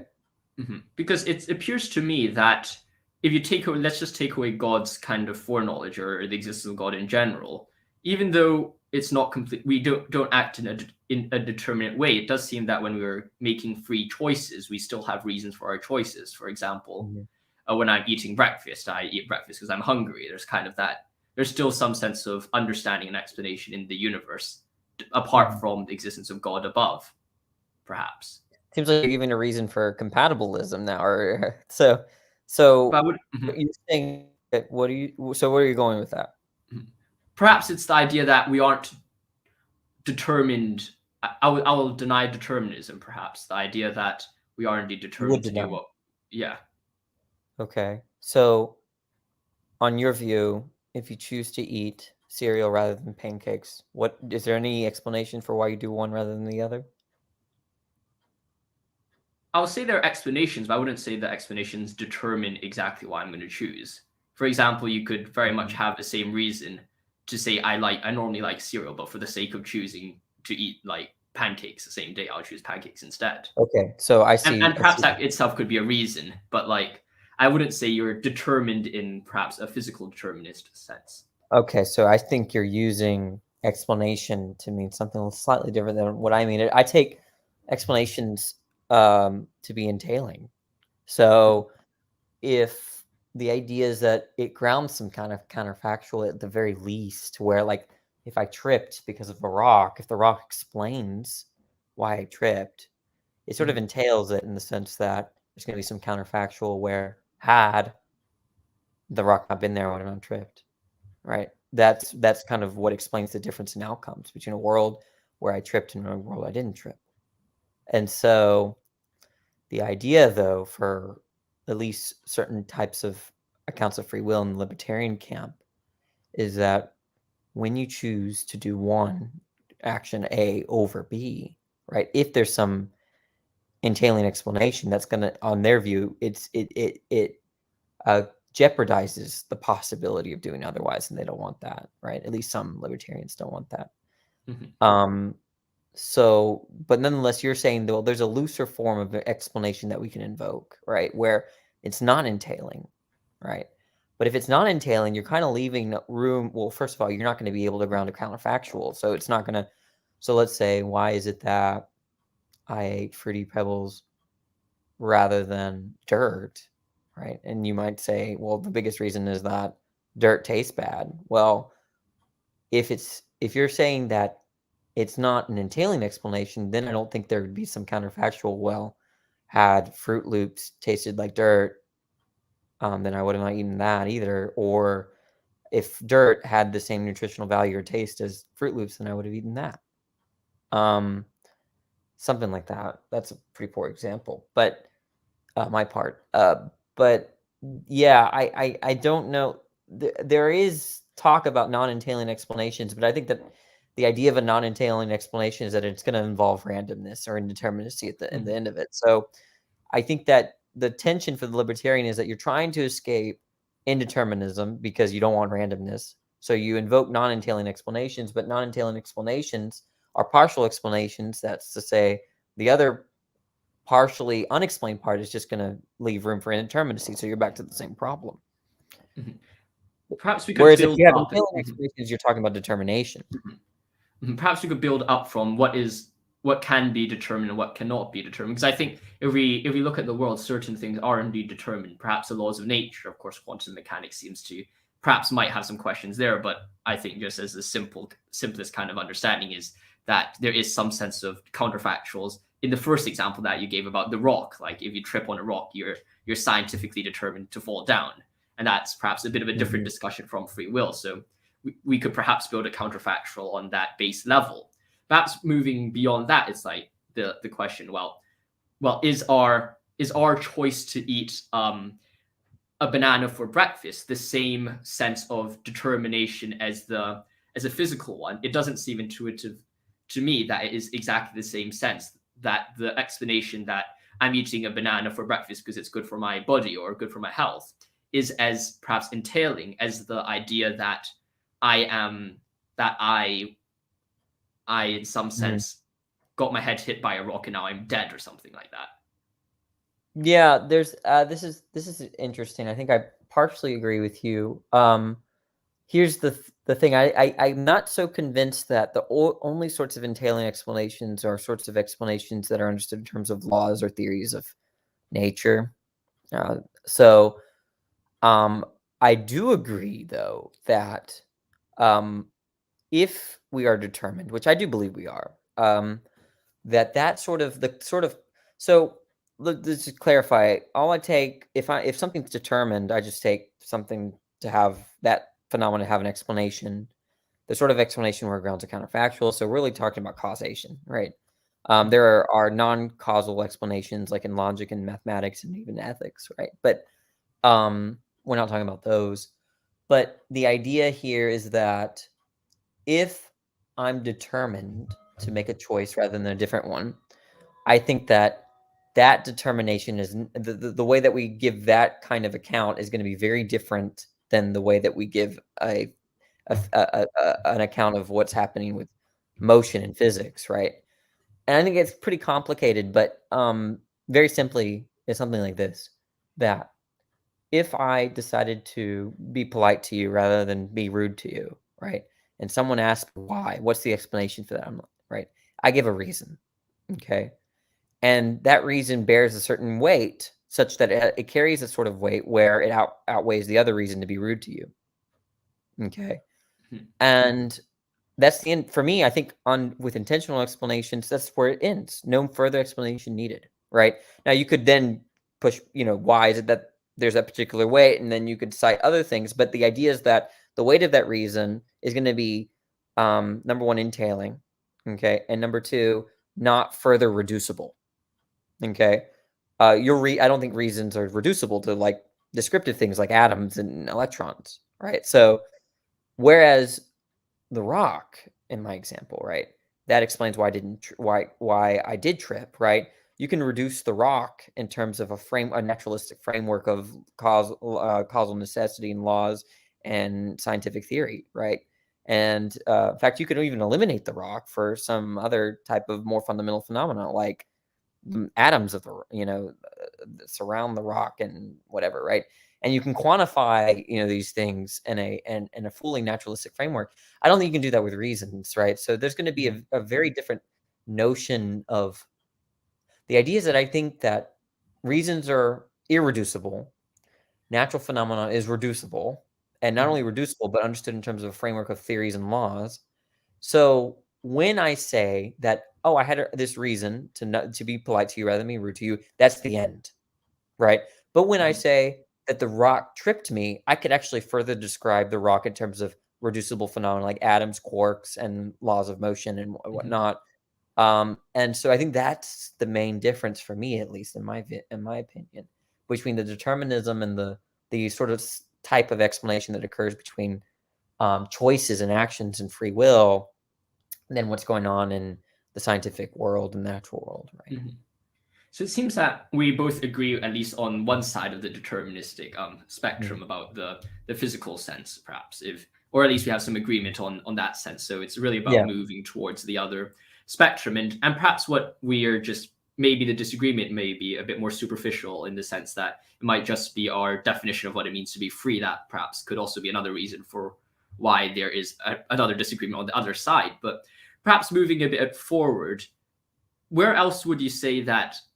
Do you think reducibility is purely that which is reducibility the only reason which separates between why reasons are perhaps more on this side than, or at least separated from kind of purely I tripped over a rock? Is reducibility the main kind of symmetry breaker between the two situations? I think it's related to something else. I think it has to do with the normativity of reasons. I don't know if you're familiar with the term normativity, but Not really. the idea is that if I have a reason to do something, I should do it, right?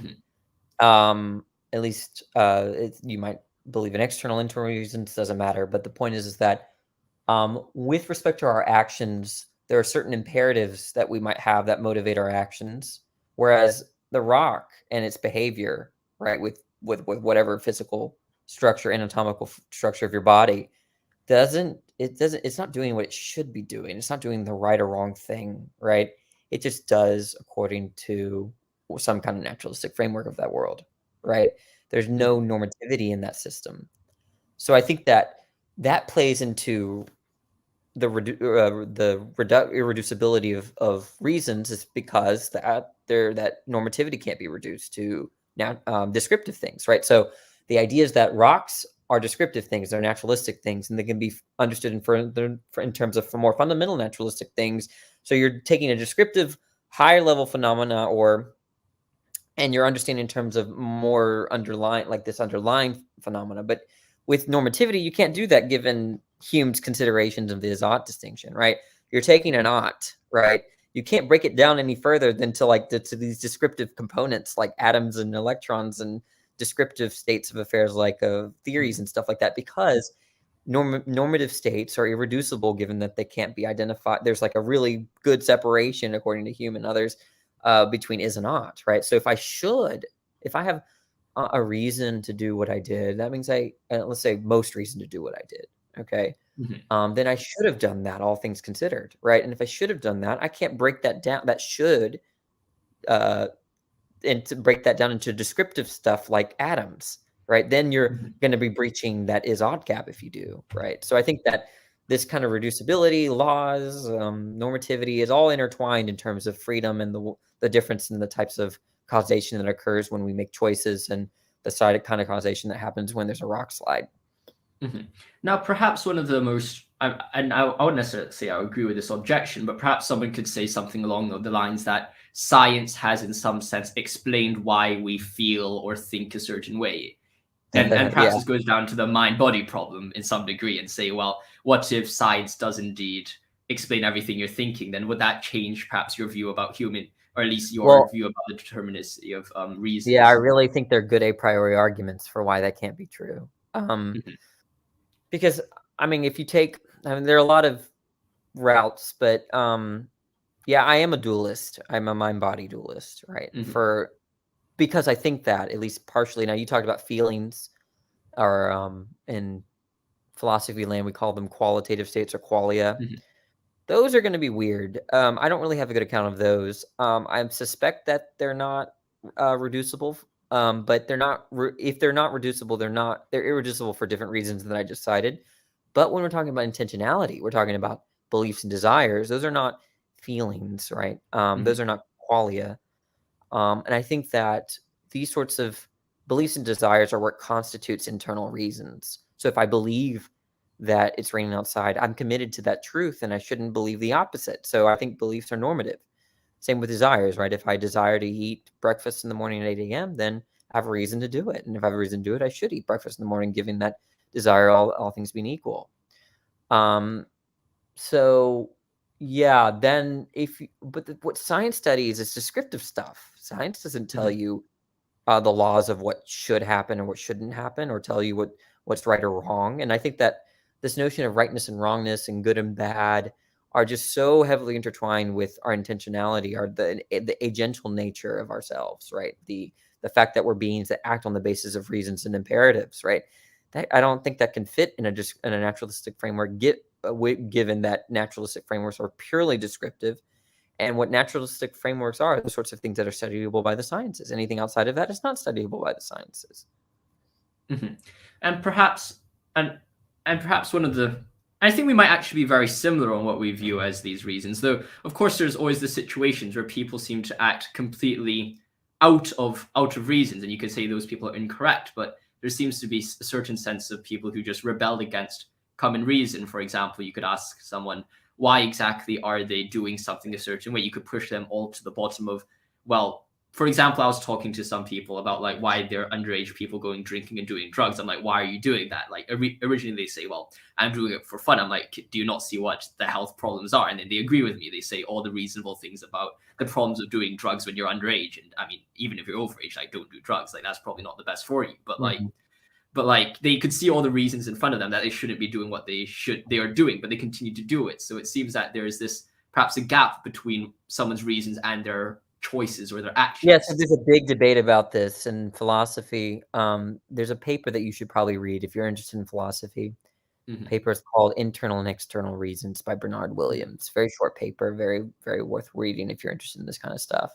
But the idea is that when I'm describing an intentionality is something what we call internal reasons, right? So what you're describing, right, in terms of someone acting incorrectly, given you're kind of outsourcing the reason outside in terms of some kind of objective imperative, and that's what we might call an external reason. So Kant had this distinction, right? He thought that, yeah, we act on the basis of reasons, and there are internal reasons, but then there's this thing called pure reason, right, which is external to an agent, nonetheless the agent is sensitive to. And so there's a lot of debate about what, like, do you know Derek Parfit? No. Is that bundle theory? No, that's he's an bundle theory is I think predates Parfit. Okay. And Parfit mostly worked on you're talking about like you're talking about ontology, like bundles of properties as opposed to like substance theory and stuff like that. Is that kind of what you're talking about, bundle theory? I think it was, I can't even remember what it was anymore, honestly. It's because I'm a bundle theorist about objects, right? So I think all objects are bundles of properties, whereas someone like that subscribes to substance theory is that there's something grounding the properties to make the object and kind of explain this existence through time, the continuity of time. But anyways, going back to Parfit, he died like in 2017. One of the most famous moral philosophers of the late 20th century, early 21st century. He invoked external reasons very famously. He thought that reason could be understood in kind of this external sense, and that reasons weren't merely internal. Whereas Bernard Williams is more of an internalist about reasons. And so, yeah, I mean, like I'm more of an internalist, and I have my accounts in terms of how people evaluate their mistakes and stuff like that. I think you can do that purely in terms of internal reasons, but a lot of people agree with you that there's like this external sense of reason that you can evaluate whether some action is incorrect or correct despite their internal reasons. Yeah. Perhaps I have to end the thing here because I have to head off to dinner in like 3 minutes. I'm really sorry for having to cut off this discussion really promptly, but I do have dinner in like 3 minutes. We spoke for a while, so. Yeah. I mean, I'm glad to have you on. I mean, if you happen to see me and Warren live streaming, then just I'll knock on the door. Yeah, knock on the door, and knocking it will be opened unto you, I suppose. But I hope you have a great day, man. Merry Christmas and Happy New Year in advance. Yeah. See ya. Stay safe. Bye.